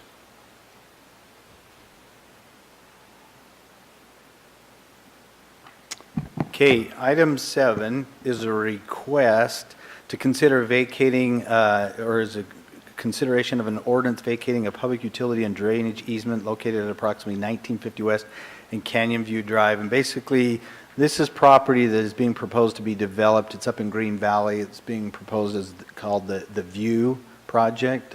It's right there. And these are the existing easements that are on the property right now, and the request is to vacate these existing utility and drainage easements and then reestablish new ones based on their development and how the utilities and drainage lay out. So we wouldn't record the vacation. We would wait till the final plat records so that new ones are established at the time. But their request right now is just to approve vacating those, and then we'd do that at the time the final plat records. Yeah, I would think so, wouldn't you? Any questions, other questions on this, folks? I just point out that the word view spelled V-U-E.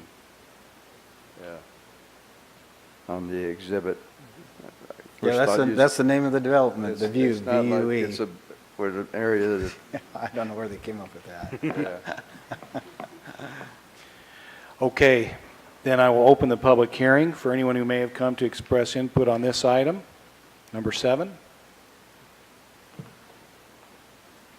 And seeing none, I'll close the public hearing, come back to you, council, for your action. Fairly straightforward. I'll make a motion that we approve an ordinance vacating the public utilities and drainage easements located at approximately 1950 West Canyon View Drive as presented. Second. Motion by Joe with a second by Ed. Any discussion on the motion? Seeing none, all in favor, starting with Ed, say aye. Aye. Aye. Aye. Motion carries unanimously. Wes? Okay, item 8 is a request or a public hearing consideration of an ordinance amending the final subdivision plat for Lot 5 and 6 of Canyon View Ridge subdivision at Sunbrook Phase 1. And the request is basically to merge Lot 5 and 6 right here and abandon the existing public utility easement right there between the two lots. So that's the request. Yeah, they'll have them around the sides and the front as always. They'll just, because this will now become one lot. Okay, we see these once in a while. Council, any concerns before I open the public hearing? Okay, then I will open the public hearing for anyone who's come to offer input on item number 8. And seeing none, I'll close the public hearing, come back to you, council, for your action. Motion to approve the final amended subdivision plat for lots 5 and 6 of the Canyon View Ridge subdivision, merging lots together and vacating the public utilities and drainage easements. Second.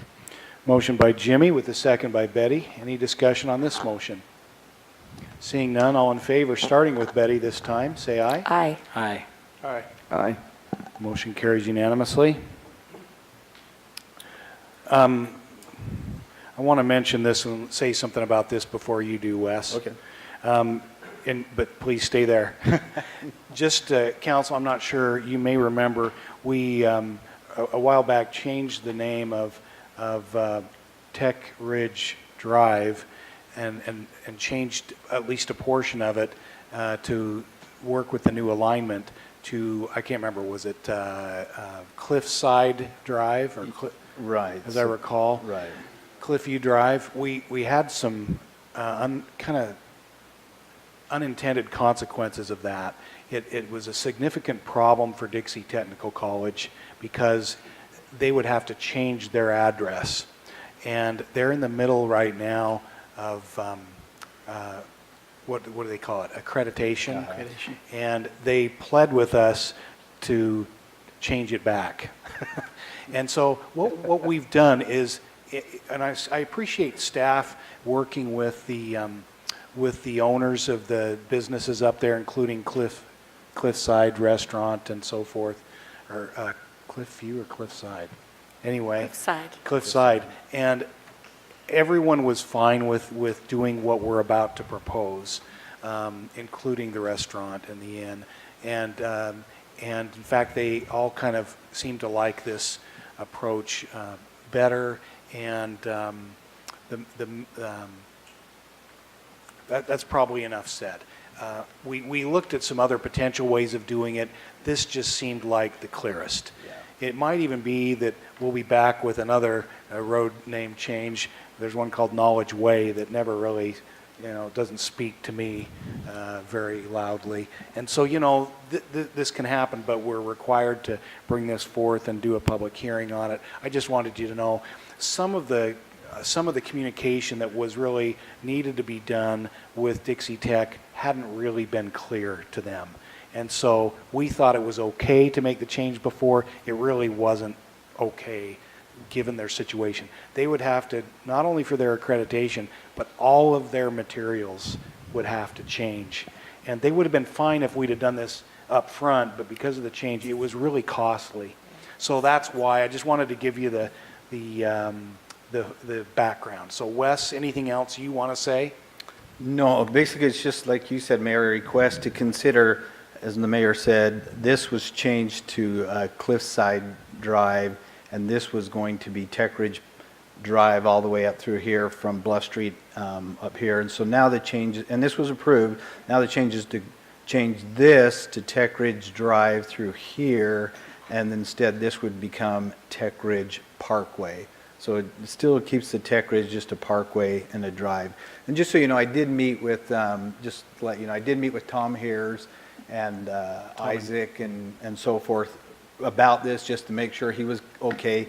He did indicate that he had changed his letterhead and his cards in that time frame, but he recognized that Dixie ATC needed that, so he was willing to just eat that and go back to. Tom and Dorothy are two of the most supportive people I know. They've been great, and Right. there have been a lot of changes up there, and we've tried to work with them and accommodate them a lot as well, right, Sean, with some property issues. And so I appreciate that they're willing to work with us, and so was President Kelly Stevens. If we could have come to a different way, we just felt this was the cleanest. And Tech Ridge developers love this approach. The parkway is longer and will continue down and hopefully down to eventually Black Ridge Drive. So. Right. Yep. So thank you. And what were any questions, council, before I do the public hearing? Then I will open the public hearing for anyone who would like to offer input on this.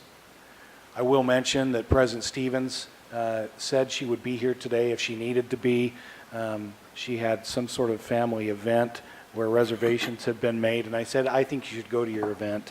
And I said, if there's a problem, we'll table it if we need your input. Yeah, and you know, Mayor, we appreciate all of her efforts and accomplishments up Yep. there. She's been terrific. Yeah, it's a great service, and it helps so much with our economy. I'll close the public hearing and come back to you, council, for your action if you're so inclined. Mayor, I move to approve a change to the street name of Tech Ridge Drive to Tech Ridge Parkway, and to change the street name of Cliffview Drive to Tech Ridge Drive. Second.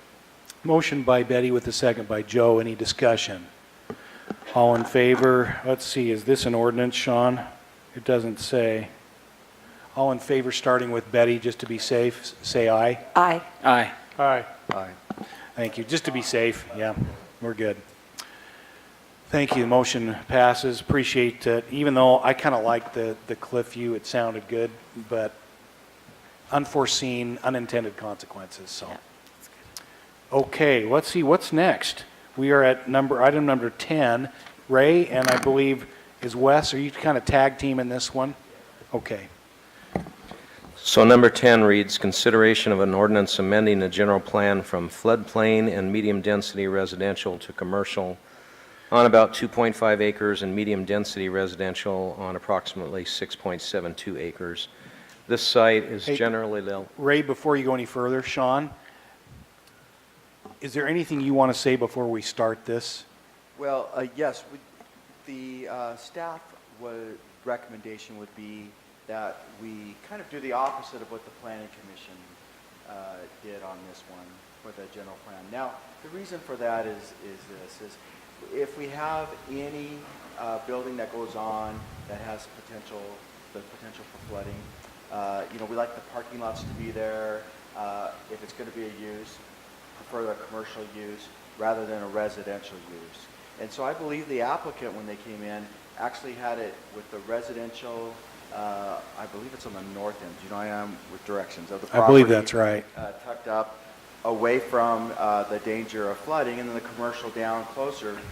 For some reason, the Planning Commission felt like it would be better the residential in that flood area. That's typically not what we do. We do the opposite. And so the staff is supportive of going back to what was originally proposed. And remember, this is just a change to our general plan, so We're not gonna getting, be a yeah. defined line on where that is, but when they come in with their proposals, that's when Jay and Wes, John and staff will meet and find out where that line is or what mitigation needs to be done. My understanding is they don't have a LOMAR or CLOMAR at this point, so that would also indicate what... Which is the approval to change the floodway, That's right. floodplain, I guess. That would be reviewed by our staff before yeah. it's sent off to FEMA.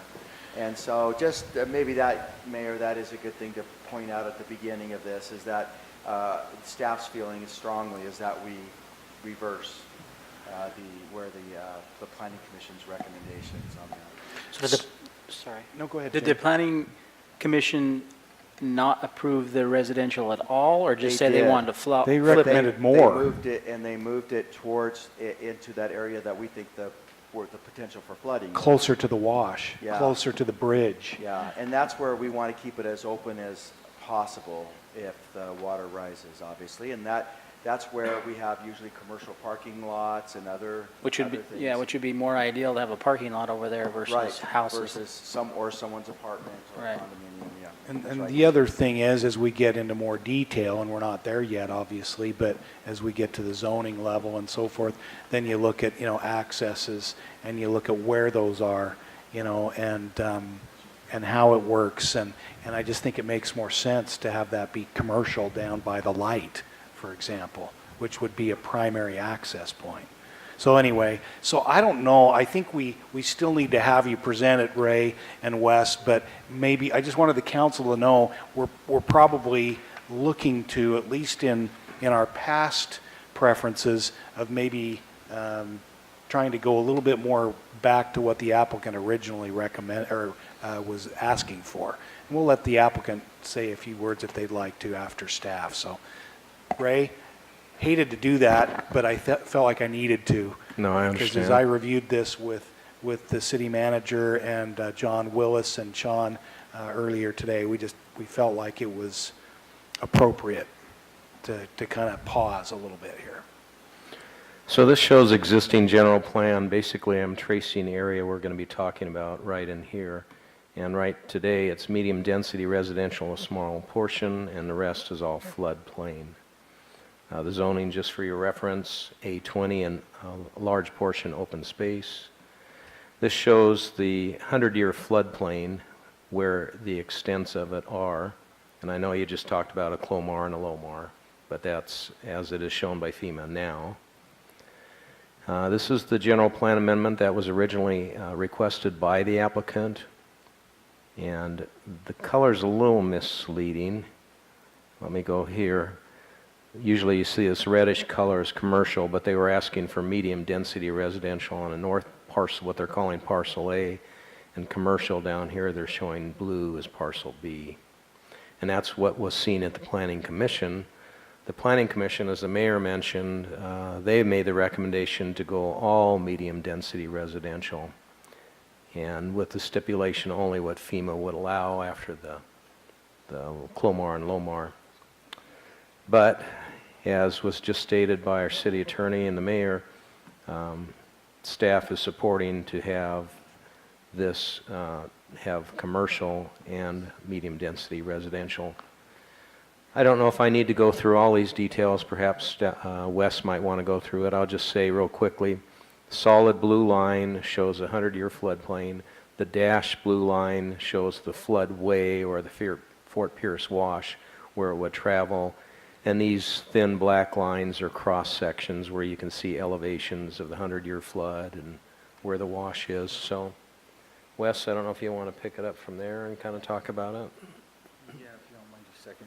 So we, just to kind of help out, we had them provide some cross sections through there of what the channel would look like. And so let me see if I can find one right here. So here's one right here that kind of shows you what the channel would look like in a 100-year event if they were allowed to develop this. They'd have to, like Ray said, this floodplain line, the proposal is to push it to the floodway line, which requires them, I believe they said about 18 inches to 2 feet of material. They'd have 18 inches to 2 feet of material they'd have to bring in here, and they can tell you better than I can, but and that would raise it up and pull it out of the floodplain, and then it would push, that's our proposal to FEMA in their Clomar. It would push the line to there, and you can see that this area here would then push to here, and because it's kind of like it's an area where the area in here is kind of the water is very shallow, and the flow is the velocity of the water is very low, and so it doesn't take a lot to push it to here does not increase the elevation of the channel very much, because this is where the high velocity water is and so forth. And so that's what's allowed them to do that. So we had them do that just so we could look and see what the impact was on the development over here. You can see they have a berm right here that was constructed years ago that then shows you about the elevation where it would go, and here's that, I believe that's that lot right there. Does that berm remain?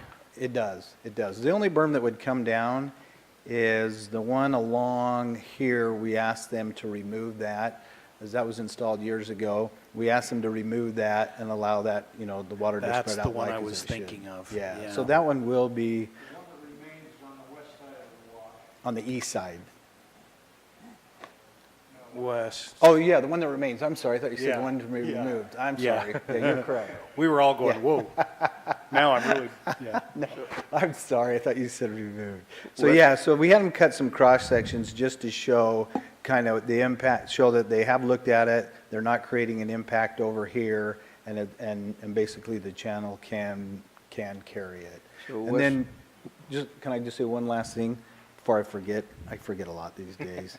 So the other thing is we asked, originally they had this commercial area more into here, and we talked about possibly allowing them to put parking and that within that floodway area. But then the more we got looking at it, we felt like the road obviously would have to come through here and so forth, wherever that intersection right here. Right there. And basically stay along the floodway line, and then their access would be in the floodway, but we've asked to keep everything else besides the access off of that road within the commercial area outside of the floodway, so no parking or anything, just so that if in an event floods do happen, we're trying to mitigate how much damage would maybe occur to a commercial development right through there. So that was one of our reasons. What zoning, or what plan would remain on the part that is not blue or? Right through here. Well, and closer down to the intersection? This would all remain as it is right now, floodplain on the general plan. Yeah. So the dotted line is the new hoped for. This line becomes the new floodplain and the floodway line based on their study. So, Wes, they bring it up to the floodplain with 18 inches, and then they put up another 12 inches just to be safe on top of that? They have to be, I think it's Don't- 2 feet residential does above the floodplain elevation when it's Right. adjacent to the floodplain. So we verify that as each house is built, we require a floodplain, or a floodplain development certificate with that. So that'd actually be not 18, but Yeah, right. He's just bringing enough, their proposal is bringing enough fill to raise it up to a point that they can locate the floodplain line right there. So we're just talking general plan This is just amendment. general That's plan right correct. now, But we're correct. kind of saying in the future, nothing would be in the floodplain besides the access road. Nothing would be in the floodway except for the road that comes in here and then the driveway that comes off of here, partially some of that. The rest of it, the parking, the buildings and everything, we would ask to have that just located within the area general plan as commercial. Can I ask a question for both you and Sean? And this may be too soon as well, but maybe not. Would we require either way, residential, commercial, part of both, a second access? I know that was talked about somewhat at the Planning Commission. Would we require that? And if so, where would we propose doing that? We did request that, and I know, and they can tell you more, that they have talked to them. We asked them to maybe approach them, as they only have one access right here on River Road. And as you know, the volume of traffic is heavy and is going to continue to grow on River Road. We felt like that was a good proposal, as not only would it allow them to have a second access, but it would also then give them a second access down here. with in the a future. signal. Right, with a signal where they could get in and out on River Road in case there were conflicts here as traffic increases. They can talk to it more than I can, but I think they've met with some resistance. But we have talked to them about providing a second access in the event that this is flooded, even if it's an emergency access, so that people could get in and out while this area here is possibly submerged or so forth. So a residential development, what number are we talking about? Because after you get to 50 units or more, you have to have a second Dairy Road anyway, don't you? Yeah, you do. So how many And are we looking at? I here? haven't seen it yet, and I can't remember. They are requesting MDR here, which gives you a Right. range of 5 to 9 units an acre. But we haven't seen their layout yet, so We'll, I'm not we'll, sure. we'll let the applicant comment on that, but again, for today, we don't really need to get into that. I just wanted to kind of mention that it was mentioned at Planning Commission. Staff has talked about it with them. So we could approve this, and then all this could still not be approved in the future. That's correct. Right, they still have to go through the process through FEMA and get their CLOMAR approved and so forth. So how many units are in the subdivision to the north? This one right here, I think it's like about 20 to 30 right here. So that's why they didn't have to have a secondary access. Yeah, and it was built a long time ago, and so I can't speak to that. But yeah, as we looked at it, we thought, well, if you're going to do this, let's tie this one in because, yeah, it would be great to give them a second access instead of forcing them. But, they felt like this is a nice private street, and they kind of wanted to maintain that, and they were a little concerned that you'd be adding traffic to their roads. So I'd like the applicant speak about that. Turning left probably isn't very fun coming out of that subdivision. Yeah, I can't imagine it is. It's not going to get easier It either. isn't. And actually, I don't, as far as the traffic increase on that private road or whatever that road is, I really can't imagine anybody who would be down in the lower part would want to drive up there and then try to get Turn out left, there anyway. Right. And I that was. can't imagine they wouldn't use the traffic signal. That's part of the argument we felt was most everybody is going to come out here because it's easier to get and safer to get onto River Road at the signal. Get more traffic coming from that existing subdivision. Right. Then probably the reverse. Yep, you're correct. Anything else, Wes, so No, far? so- And then this also, by pushing this out here, just so you know, there's an inlet right here. Yep. And it often surcharges because the water backs up, and that's the other reason we felt like push it there, and that allows then, if it needs to then come through here without impacting that commercial development. So we're just trying to give it as much ability to succeed without much interference from the Fort Pierce. Very good. Okay, Sean? Mayor, so I would ask before the applicant comes up, if staff could tell us, because it's the general plan, so it only has to be approximately where would you put the line, would staff recommend the line be for between the commercial and the MDR? We talked about that, and I'll let the applicant speak, but I think they feel like there's a limit to what they can do here as commercial, and I think that's why they've put it there. I think they felt like there's only so much commercial that this would support here. But I'm asking where staff feels comfortable. Are you We're with that line? comfortable with it right here. Okay, Yeah. perfect. I mean, if you push it further to the north, it would be great, yeah. We're, like you indicated, we weren't comfortable when they approved the MDR to extend down to here. We felt like, no, as you indicated, let's put the commercial here and keep the residential as far away as possible. So you think if the council in the end if they were inclined to approve the general plan change, we could use this as the exhibit that they're approving, and then we can make the change to the general plan based on this right here that you're Right. showing? Yes. Okay. Yep. Yeah, because it'd be hard to say approximately this area or this line. Right, right. It's not going to be fixed by that. Not fixed by that, no, because it's just general plan. Okay, thank you. You bet.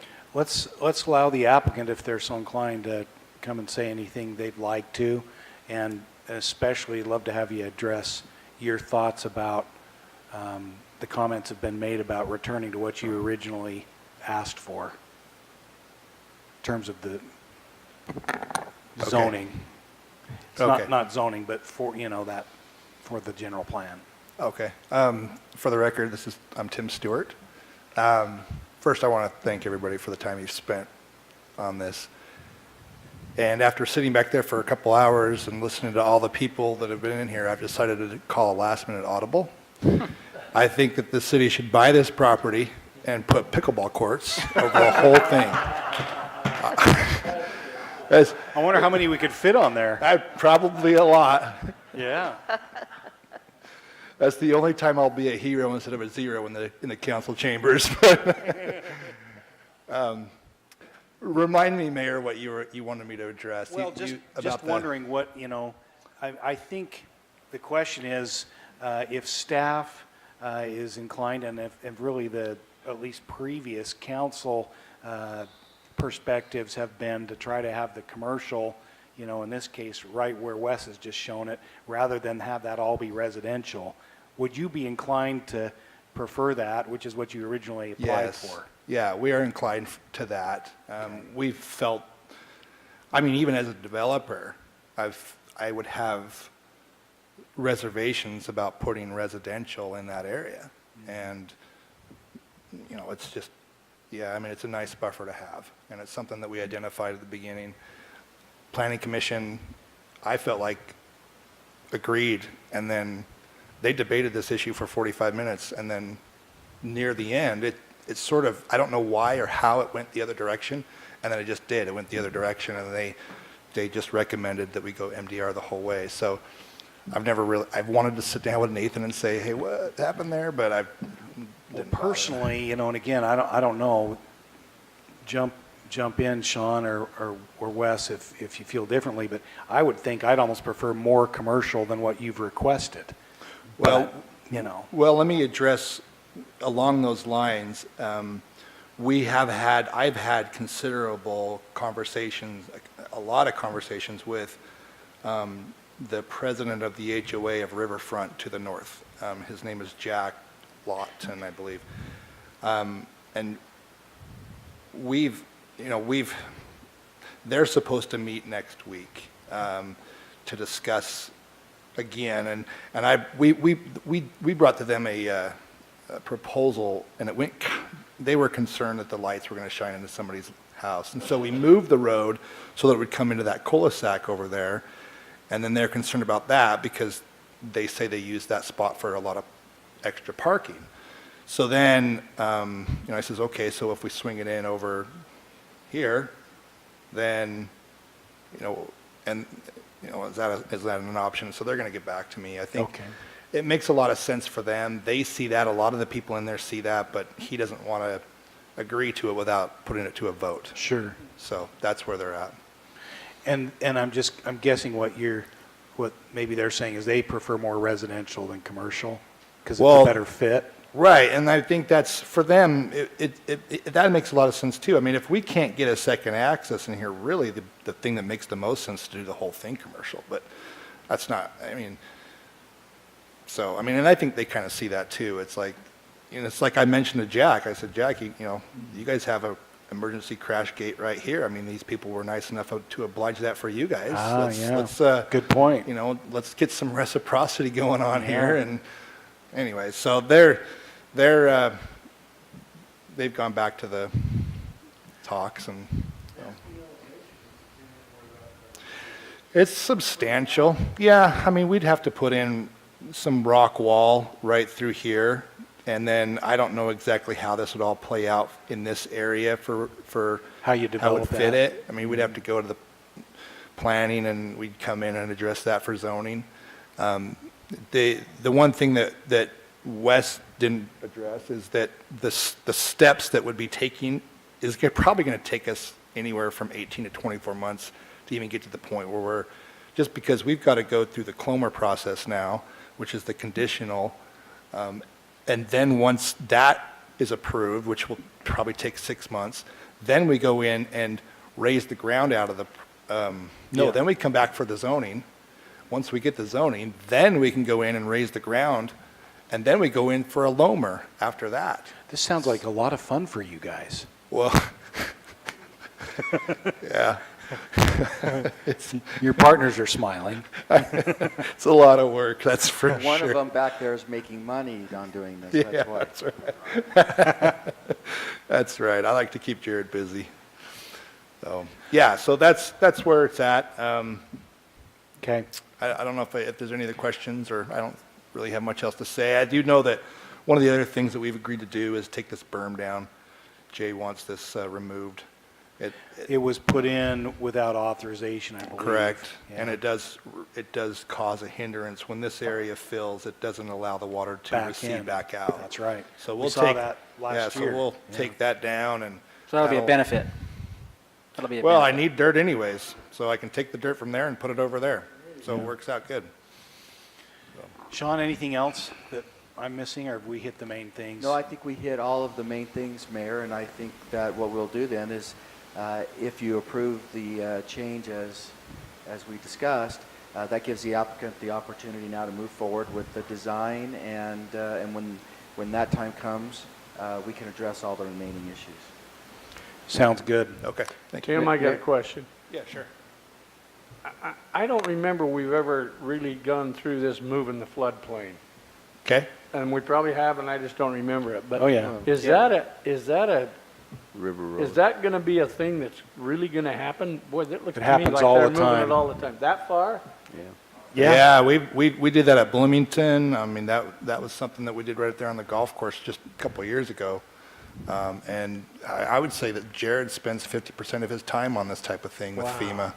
So yeah, I mean, this line over here is a lot tougher to move, but this line here, generally, I think FEMA looks to the city engineers, and they're pretty, workable on that line. You got River Road there, and I mean, I'm not saying it's a little thing, because I think it's important that it's done right. And I do think, like the city attorney said, I think it's wise to be very cautious with what goes adjacent to our washes in the river. So Right, and you piqued my interest, Mayor, when you said that maybe a little larger commercial area. Did you have any? Yeah. I was just thinking again, I don't worry quite as much because of the parking lot, the issue, if you've got more parking and if you've got commercial buildings, I don't worry quite as much as I do about residential getting affected by a flood, and I just know where the water goes. Well, that's the way FEMA, represents it too.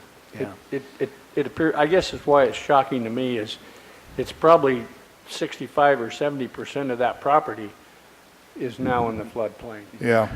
Well, yeah, It's you not can like see 10 feet of it You or can see something the like line. that. Yeah, and I think What's interesting that's is a lot of the work that we do or other projects, for example, when Mall Drive Bridge went in, when the new River Road Bridge went in, then that allows the adjacent property owners to actually get those changed, because that then channelizes some of the rivers and changes the way we could do the floodplains on those. Yeah, and I think in this situation, that's the reason why staff is asking that we do a clomer first. And then if we get turned down, it's great horse property. I mean, that's kind of what it comes down to. But I think it'll go through with FEMA. Wait a second.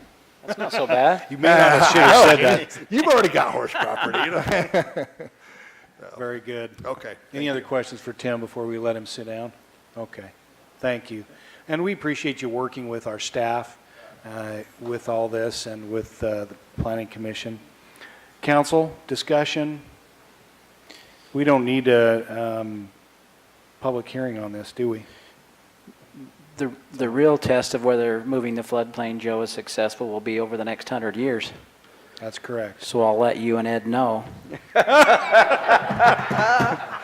are you going to do, email him? I'll tell him when I get there. Okay, all right. Of course, Maybe going to different I was places. going to say, I might not get where Joe's going if I don't change my ways. No.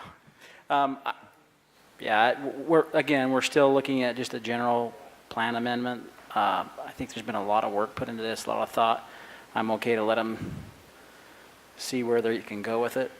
We know it's, as has been said, we know it's subject to, to the getting the floodplain moved, and so they know that. Right now, it is, as you said, it's general plan amendment only.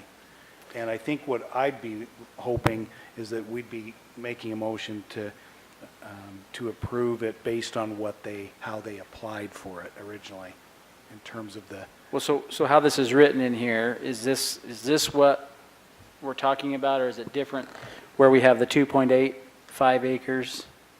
That's where I'm going to turn to staff and say, would it be better to refer to this, and does this exhibit have a number, or? It's 2.85 acres of commercial and Roughly. 6.72 roughly of medium density residential. Is that what the applicant is looking for, or? With that exhibit. Yeah, so we would just say approximately. And Yep. that way it gives us that flexibility for the general plan. Now, I'll leave it to Wes to tell us which way is north and south and east and west, because, yeah. So we'll need to make sure we do reference the right exhibit, but that is the exhibit. Does that sound fair, Jared? Jared Bates with Rosenberg Associates. Hey, so on this exhibit, we removed the commercial out of the floodway and just in the proposed floodplain area. It's a little bit less than 2, so talking with Tim, we mentioned, hey, maybe a little bit more commercial. If we can adjust that line to go north a little bit, just so we feel like we have at least the quantity that's in the original request. It was like, was it 2.3, the number? So why don't we say approximately 3 acres? That gives That's you perfect. Is that okay? Perfect. That's perfect. And then approximately 6 on the medium density residential? Yep. Okay. That's the kind of motion that we might be looking for. So moved. Okay, Betty just made a motion. Well, whatever. It was to approve the general plan, to amend from the general plan from floodplain and MDR density residential to commercial on approximately 3 acres and medium density residential on approximately 6 acres, generally located west of River Road near the intersection of 2800 South Street and River Road. That was the motion she made. Do we need to? I would second that. Do we need to reference Sean, what he said? No, I think that covered that. Okay. All right, that was my motion. Well done. It's Thank still you. going to come back to. Right, we'll be back for zoning. Joe seconded it. Okay, so that was, the motion was made by Betty, seconded by Joe. Any discussion on the motion? Seeing none, all in favor of this ordinance, making this amendment to the general plan, starting with Ed, say aye. Aye. Aye. Aye. Aye. Motion carries unanimously. Thank you. And good luck. We hope it goes well for you. All right. If not, talk to Jimmy.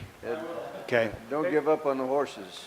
We do this every Thursday. Come on back.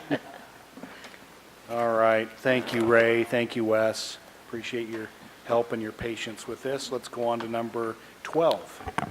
Number 12 is a conditional use permit request to allow Redhead Support Services to operate 1145 West, 1250 North.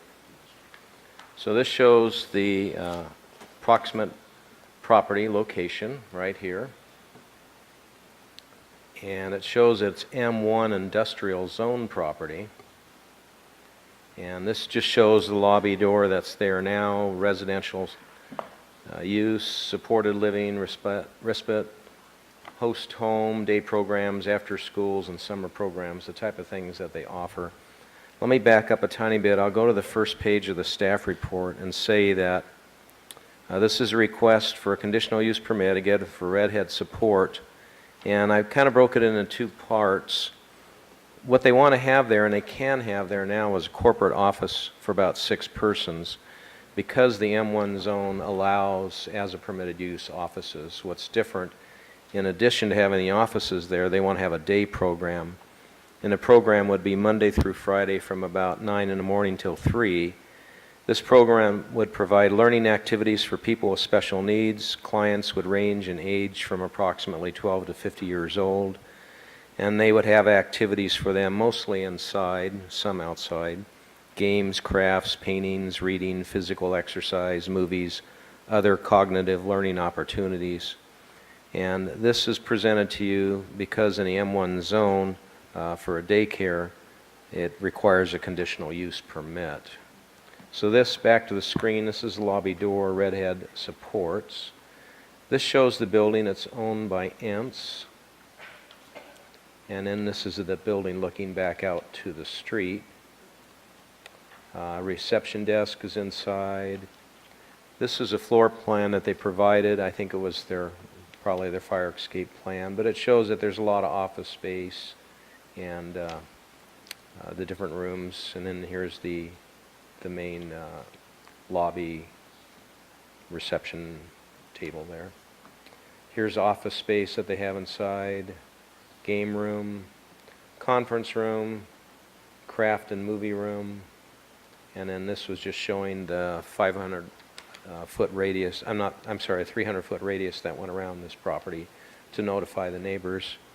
I haven't received any letters from any neighbors on this particular one. And I'm going to jump to page 2. Again, under ordinance, it kind of shows that the office is a permitted use in the M1, highlighted there in yellow. And then daycare is a conditional use permit in the M1. Planning Commission spent a lot of time on this. I don't remember the exact vote. I think it was 4-1. So they were predominantly in favor of it. The Planning Commission does recommend approval. There's 5 conditions and comments here. Number 1, they'd have to meet any state requirements for a daycare facility. Number 2, they wouldn't have any treatment at this facility for any clients. 3, supervision, and this is kind of what the Planning Commission talked about a lot, is what's the ratio of supervision. And finally, the note was written here, the facility shall meet state requirements for ratio of supervision to clients' individual needs. For example, it could go 1 person to 1 client, or it could be 1 to 3. It just depends on the nature of the person and their special needs and how much attention that they would need. So again, they would have to follow what the state requirements are. 4, corporate hours are approximately 8 to 5. Number 5, the day program hours would be 9 to 3, Monday through Friday. And when they talked about the office hours, they said generally they'd be there 8 to 5, but there could be some times they might come in for a couple hours on a Saturday or something. And Planning Commission didn't have any issue with that. Because it's a conditional use permit, there are findings. I'm looking at the bottom of page 2. Noise. The comment was the majority activities will be held indoors. Some sounds from outdoor activities might be heard during the daytime, but they would monitor it and mitigate it. And in the hours from 9 to 3, felt that it wouldn't be considerable disturbance at all. Under dust, not applicable. Odors, not applicable. D, aesthetics, no change to the building. It wouldn't look different on the outside. E, safety, comply with all city, state, federal requirements. Talked about traffic a little bit at Planning Commission. They felt that only a minimum of 10 vehicles at a time are anticipated. You could see by the photos and the site that it's a large parking area, and that would accommodate that. And again, the clients, the special needs, they're not driving, not bringing vehicles. Height felt was not applicable. There's no change to building height. H, I have down here 8 to 5. You might want to note that that should be for the office, and I should have put here daycare 9 to 3, kind of the 2 parts to it. And then finally, on page 4, saturation spacing, we're not aware of any other facility that are in immediate area. J, maintain character and purpose of the zone. They're not going to really be changing the exterior, so didn't see that as an issue. And then finally, public health, comply with state, city, and federal requirements. There's a narrative in here. I've covered most of the items that was provided, and that concludes staff's comments. Ray, is that parking lot that you mentioned, that looks huge. Is that going to stay, is that all going to be parking? I think that's all going to stay. Wow. Yeah, it's just, we didn't have a concern with parking or traffic. Other questions, council, for Ray? Okay. This is a conditional use permit request. Doesn't require public hearing. Just ready for a motion if you're so inclined.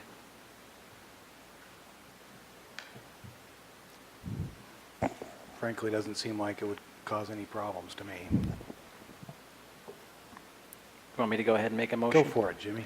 Okay, I'll make a motion that we approve the conditional use permit to allow Redhead Support Services to operate at 1145 West, 1250 North.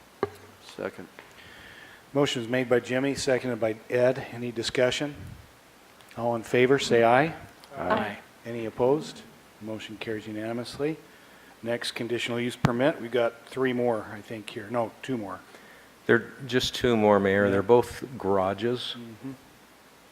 Good luck.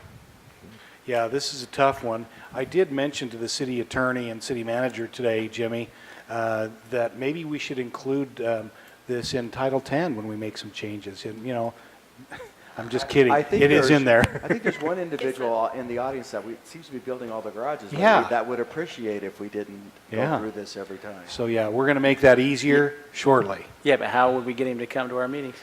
Why is he always last? I think he likes it. Yeah. All right. Sorry Okay. about that, Ray. Well, that's fine. So it's the request to construct a detached RV garage. It will exceed 15 feet. That's why the conditional use permit. It's lot 135 in Meadow Valley Farms. And this shows the property. Here's Bentley Road. And this shows the general plan, low-density residential. Zoning is A1, which allows up to 40,000 square feet. Minimum lot size and residences are in here, so nice large lots. This is a Meadow Valley Farms platting. It shows the lot. And then here's a close-up of that lot 135, just for reference. And then here's the site plan. Basically, a new home is to be built here and a new garage is to be built. And the garage would be back here in the northwest corner. So this shows property line. It's set quite a ways apart from the property line from what you often see, 15 feet. Doesn't affect any utility easements. And the same for the north side, the rear also 15 feet. It's two garages attached. This portion is an RV, which is taller. There's two roll-up doors. Here is a two-car garage. It has one roll-up door to get to it. And this shows a concrete driveway to get to it. This was reference only, just shows the residence down in the southeast corner. And so again, here's the floor plan, just showing two-car garage for RV and a small two-car garage here. So elevations, quickly going through, we can come back if you want to look at them closer. And here's the front view that you would see as you drive back the driveway. Again, the RV garage and the two-car garage with the one roll-up. So finally, the conditional use permit, because it's over 15 feet, we measure to the mid-height, and this, the red dashed line shows, would be 20 feet, 8 5/8 inches. Do they need the 5/8? I'm teasing. I always like to use the word approximate in case something comes in at Ooh, 7/8 and yeah. somebody says we got to tear it down. Jimmy, is this, It's a 5/8. Middle Valley, is this too big a piece of property for out there? Nope. It's Jimmy's- perfect for a nice big 21-foot garage. Yeah. There was one email I got, sometimes I'll say letter, but often they're emails in opposition, but then the same individual talked to the owner and then retracted the opposition, so just kind of FYI. Always good to have that communication, isn't it? That's perfect. Any questions, council? Otherwise, I'd be ready for a motion. Move to approve a conditional use permit for a greater height on the property at 3770 South and Bentley Road. Is that enough? Yeah, just to approve the garage with the greater height, yep. Oh, garage. We have a motion by Betty and a second by Ed. Any discussion? All in favor, say aye. Aye. Any opposed? Motion carries unanimously. Thank you, Betty. Thank you, Ed.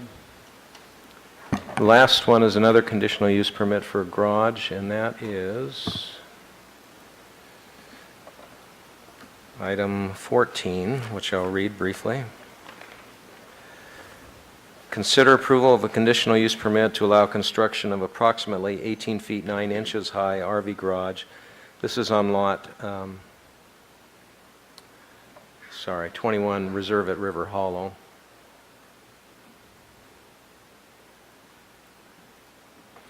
This shows the property here outlined. Here's 1240 South. And the general plan is low-density residential. The zoning is residential estate, 20,000 square foot minimum lot size. The reserve here is the subdivision for reference. And then again, the lot. And just kind of showing the lot, here's the public street, and it's different. You've probably seen it, and I have a picture of it. They've got a nice wide tree-lined on each side entryway. So you got 20 feet here and 20 feet on the other side. Then you begin the lot. And this is an aerial that shows that area I was just talking about, and then here would be the property. Right there on that corner, It's on a corner.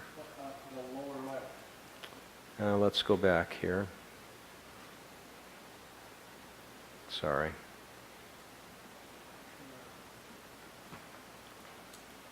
Oh, here we go. Here's 1240 south, and 2670 east. So that should be 1240 south there, which would put it right on the corner, which, to answer you, should be right in here. Wes, I'm not sure about the road right there. It's an old map. Yeah, that's, So here's the tree-lined street, and here's what's requested from Mr. and Mrs. Markham. And the existing residence. And this one's a little different. This is on the east side, and it's kind of long and narrow. They already have a garage for the home, but they're putting this other one back here. And then this would be the existing driveway coming in, then they'd extend the driveway to get back to the detached garage here. And this shows it. Let me jump to the staff report. I'm going to look at the first page. So again, they're asking for 18 feet 9. The utility easements, as you know, are 10 feet in the front, 7.5 on the sides. The garage setbacks, it would be 6 feet to 11 feet from the house. 6-foot minimum is required, so it meets that. The north rear would be 44 feet, and on the side on the east, they'd have, plus that 20-foot wide landscape area, they'd have about 30 feet. This shows the structure that they want to put in, and just a floor plan for it. And finally, the height requested is over 15 feet, and it's 3 feet 9 inches higher, 18 feet 9 inches. Sorry if I rushed through that. I try not to read everything in here. It is a conditional use permit. I'm looking at page 3. Planning Commission does recommend approval, and the conditions are number 1, location setback. It would be located from 6 to 11 feet from the home, which it shows. North setback is approximately 44 feet, and the east setback would be about 30 feet to 10 foot and 20 foot. Easement JUC, proposed structure will not encroach into the city easement, and it won't require a JUC utilities letter. 3, that they provide a concrete driveway. 4, that it be single story, which is shown. And then 5, colors and materials match the home. And then finally, the findings, and the real finding to focus on, unless council feels different, is item G, the height, 18 feet 9 inches, which is requested. There were 3 letters that were received on this particular one. The first one is from a Joseph Cox, and he says, I definitely oppose this request, as this or any structure that height would diminish the peace and views that are currently enjoyed. And then the second one was a letter from Terry and Jackie Jackson, and they give a lot of detail in their letter about the views and the area, but then ultimately they say, but we understand people should be able to build what they want, and we also want to be good neighbors, so we're not going to object at this time. And then finally, the third letter from Reese Weaver. Thank you. I wasn't sure how to say Reese there. And that he said he's strictly opposed to it, and he feels that this type of height of a building belongs in a commercial zone. So you've seen and heard these before, but usually we don't get so many letters on it, but basically 2 are opposed. Again, the Planning Commission does recommend approval, and those were the conditions and findings that they brought to the council. Questions for Ray, council? how high is the house? I was thinking the same thing, Joe. I don't know that I have a height on the house unless the applicant's here and can. I bet it's similar. I bet it's pretty similar to that house. The house is taller than this, quite a bit. Yeah, so I think that's the misconception that people have is that somehow we're building something way higher than anything else, and we're not. It's going to be sitting there by itself. Right. Usually it's the same or lower. Good. We look at that drawing. Other thoughts? Otherwise, ready for a motion. Make a motion, Mayor, to approve the conditional use permit to allow construction of an approximately 18-foot, 9-inch high RV garage on Lot 10 and reserves at River Hollow, Phase 1 subdivision. As was requested As was and requested and approved by, or articulated. recommended by Plan Commission. Okay. I have a motion by Ed. Do we have a second? Second. Second by Betty. Any discussion? All in favor, say aye. Aye. Any opposed? That motion carries unanimously. Preliminary plat. Okay, item 15 is a request to consider approval of a preliminary plat for the Ranches of Little Valley. It's a plat of a 4-lot residential subdivision located on 3670 South east of Bentley Road. Zoning is A1. So this is the area right here. You'll recall it came recently. It used to be zoned to RE 37.5. They actually requested to go back to A1, or to go to A1. And so it's these 4 lots here, and then, yeah, and then you have that church property right there. And basically, the only unique thing about this is, as you know, most of these are out there in that, what we consider that rural area. They are requesting, though, however, to actually finish the roadway along their frontage. They actually are wanting curb, gutter, and sidewalk along their portion. Now, the city does have a master planned equestrian trail that does come from Little Valley Road down here to the Fort Pierce. And it was to be on this north side. However, because the south side's already built, and with that rural cross section, there is a 6-foot shoulder at the edge of pavement to the little borrow ditch that they build. They felt like their equestrian trails are 6 feet, so if they ever do develop an equestrian trail, they would just run it along that south side. So they didn't see any problem with going and allowing them to build the curb and gutter and sidewalk like they want along their frontage. Good. Any questions, council? Ready for a motion? Jimmy? I just thought he wanted to stay here longer. Yeah. Motion to approve the preliminary plat for the Ranches of Little Valley. Second. Motion by Jimmy, second by, was that you, Ed? Yes. Any discussion on the motion? Seeing none, all in favor, say aye. Aye. Any opposed? Motion carries unanimously. Beautiful lots. Yep. I knew you'd want to make that motion. Okay, item 16, let me find it. Is a request to consider approval of a final subdivision plat for Aspen Estates Phase 7. It's a 13-lot residential subdivision located at 2930 South and 3210 East. Zone is R18. Here's 3210 right here, and then there is 2930 South. So if you look on here on your vicinity map, it's well, it's just east of 3210 East. I don't know how to tell you any easier, but it's just these 7 lots right here. I mean, this Phase 7 right here. Sorry. Questions, council? Motion to approve the final plat Aspen Estates Phase 7. Second.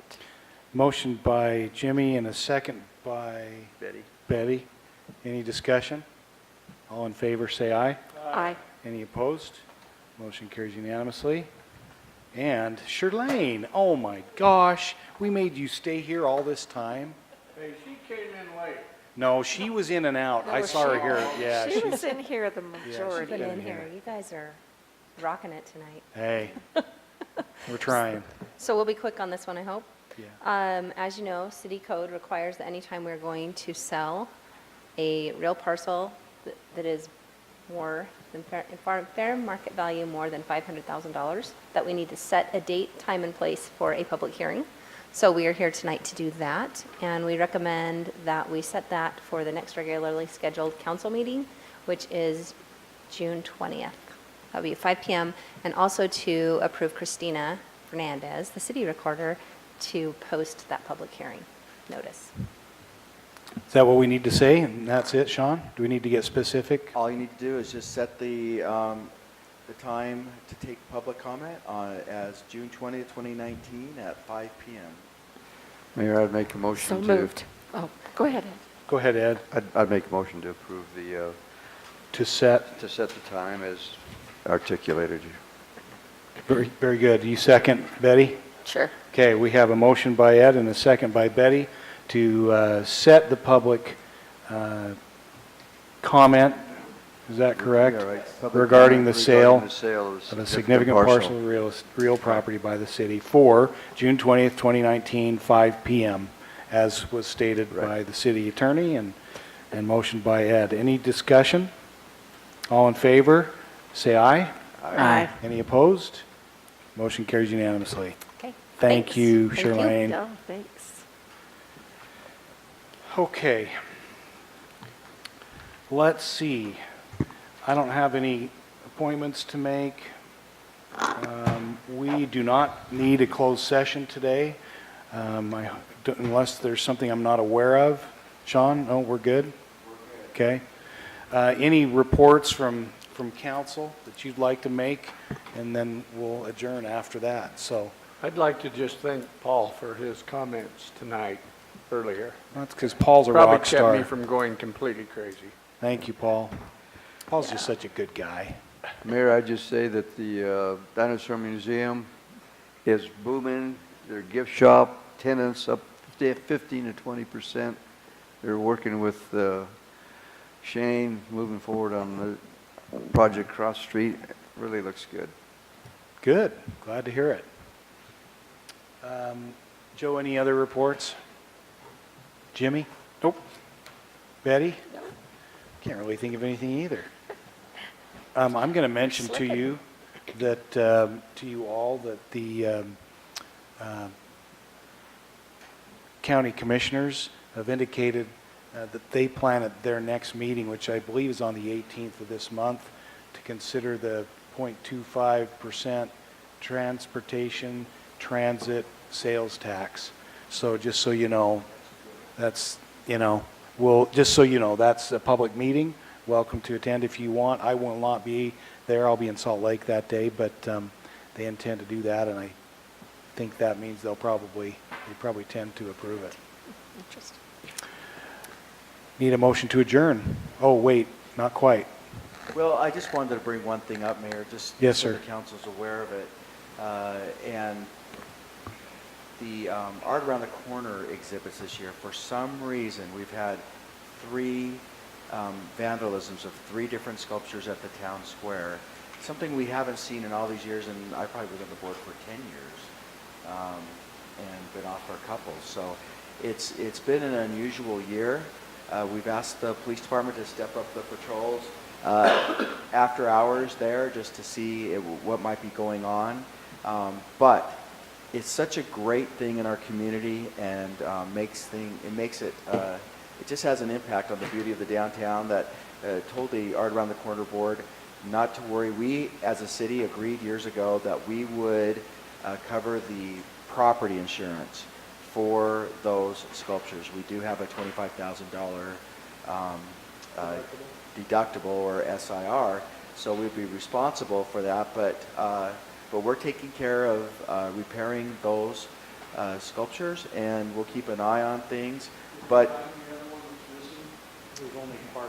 partially we have not found they only took one of the pieces of it, but we're looking for them. However, we told them too that we're not going to let this deter us, just a few bad apples that might be out there from continuing with the project. Well, and I was discouraged when someone mentioned, one of our public, that the playground at the Vernon Worthen had been abused and damaged. What were they talking about? Yeah, just, I don't know, but maybe the equipment. I've been there, and it was I don't know if there's really anything. fun play. Yeah, I don't We think have no reports of that, No. and it's constantly used, and Yeah. which is something that's kind of cool because you never saw that many people in that park before, and now they're there playing on that great busy. equipment. That is exactly right.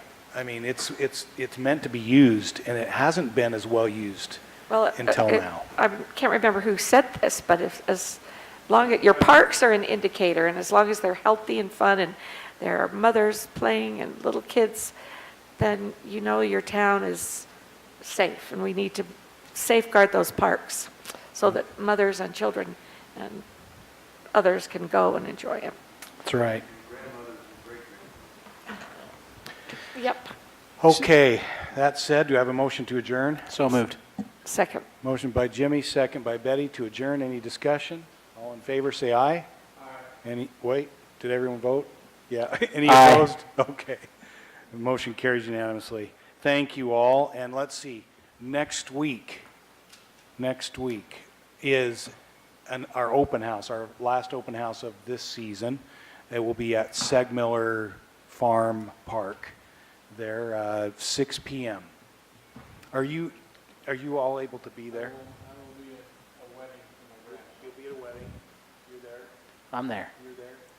Okay, I'll be there for the first hour, and then I've got to come to the opening night of my daughter's participation in Freaky Friday at SGMT. So, lots of cute kids, I'm told, from our community in that show, so that'll be fun for them.